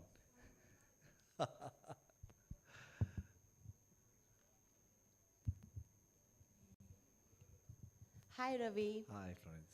Welcome to RGU. Thank you so We much. are so happy to have you here. And you are a wonderful speaker, I must say. And many of you who don't know, let me tell you, he's a very good singer also, dancer, and he's very good on saxophone. And that's the reason why I'm in films. He is so talented. I'm really Thank you. amazed. Anyway, we did a talk show, and you were so cooperative, Ravi. I still remember. My dear students, let me share with you. I first time met Ravi. That was a decade ago, and I was very nervous asking him questions, as a journalist. And he was so cooperative. He was so supportive. He made me so calm, and after that, of course, the talk show became a huge hit. Huge hit. Yeah. Thank you so much, Ravi, for that. Thank you. And Ravi, I want to ask you something on behalf of our students of mass communication and journalism. You must be meeting a lot of journalists, right? Asking you questions and taking interviews. So any message, piece of advice you have for them to how to interview the celebrities, kind of what are the do's and don'ts, if you can give them a piece of advice. If I go elaborately, I think I'll have to give them a lot of advice, but I'd rather put it in one word, and I would ask not just these journalists, but everyone in this whole world. The only guiding principle that would keep them on tracks is that they need to be honest. Anybody who's honest would obviously not ask a stupid question. Somebody who has an agenda in his mind that he wants to earn a lot of TRP, or maybe he wants to malign me, or maybe wants to brew up a heated conversation amongst the watchers. So only he would do such a foolish thing. So if you be honest to your job, I think you'd ask the right questions always, because they take the advantage of the fact that nobody remembers the question, everybody remembers the answers.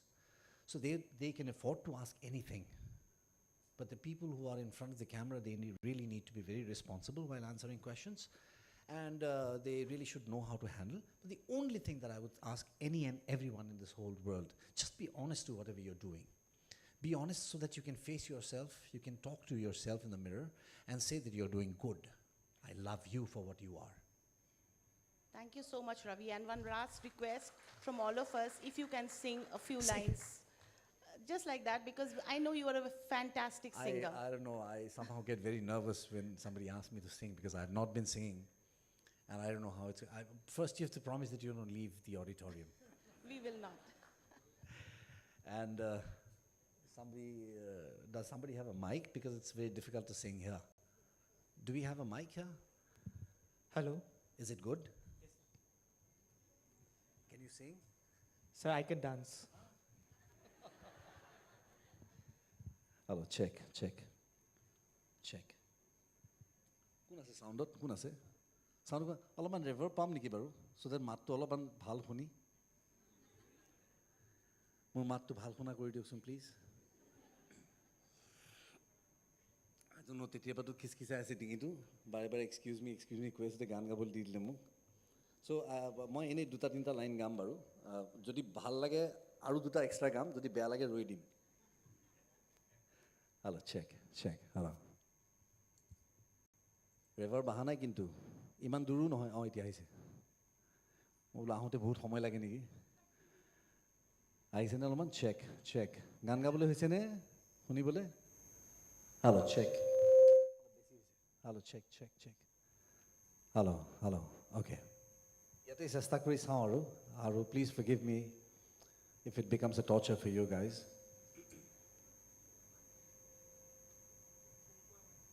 মাৰিব নেকি এইটো feedback? ইয়াত গ'লে? ইয়াত? নাই তাতে গ'লে ভাল। এইকেইটা অফ কৰি দিলোঁ হ'ল। মই I'll sing here so that ফিডবেকটো নামাৰে। যিমান বাহাদুৰি মাৰিছে সিমান ভাল গানটো গালেহে হৈছে আৰু।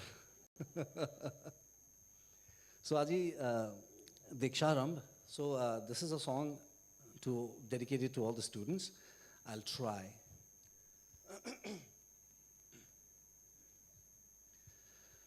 शहर के सबसे ऊंची बिल्डिंग के पीछे से एक नया सूरज निकला है, ऐसा उजाला है कि जैसे सोना पिघल रहा है, किरणों की बारिश में सारा मंजर बदल रहा है।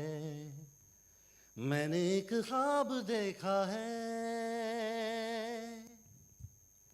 सागर और दरियाओं में है नीला गहरा पानी, फिजाओं में कोई जहर नहीं है, धुआं नहीं है, चेहरे धुले धुले हैं जिन पर लिखी हुई है, चेहरे धुले धुले हैं जिन पर लिखी हुई है प्रेम कहानी। मैंने एक ख्वाब देखा है। Thank you.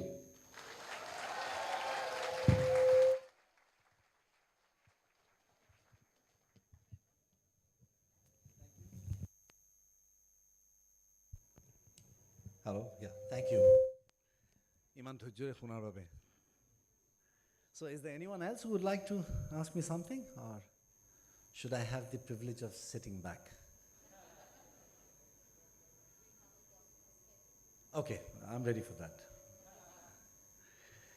It's good to meet people like Digomda, where at least I can use the phrase for old time's sake. They were old acquaintances. So thank you so much once again, and I really hope you do well in your lives. Take good care of your health, because if you don't have health, there's nothing. Honestly, we were taught basic requirements in life was food, cloth and shelter. This is not. You cannot enjoy clothes if you're not healthy. You cannot be in your shelter if you're not healthy. You'll have to stay in a hospital. You cannot eat anything if you're not healthy. So please take good care of your health. Thank you so much. Wishing you all a wonderful life ahead. Thank you.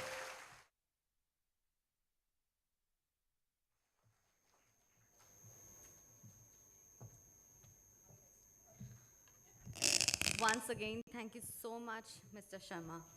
Our students have had indeed many sessions till now with academicians, received words of wisdom from eminent speakers from all walks of life until now at Deeksharambh. However, this address from a performing arts personality has definitely been a different touch, I'm sure. Thank you so much. Thank you, Mr. Sharma, for your incredible words of wisdom and for sharing your valuable experience with us. Your address has truly set an inspirational tone for these newcomers of our university. Thank you all for being with us today, respected colleagues, dear students.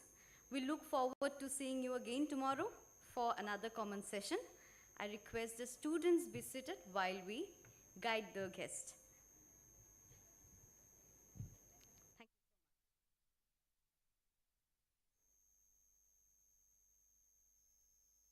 Students, please be seated for a while.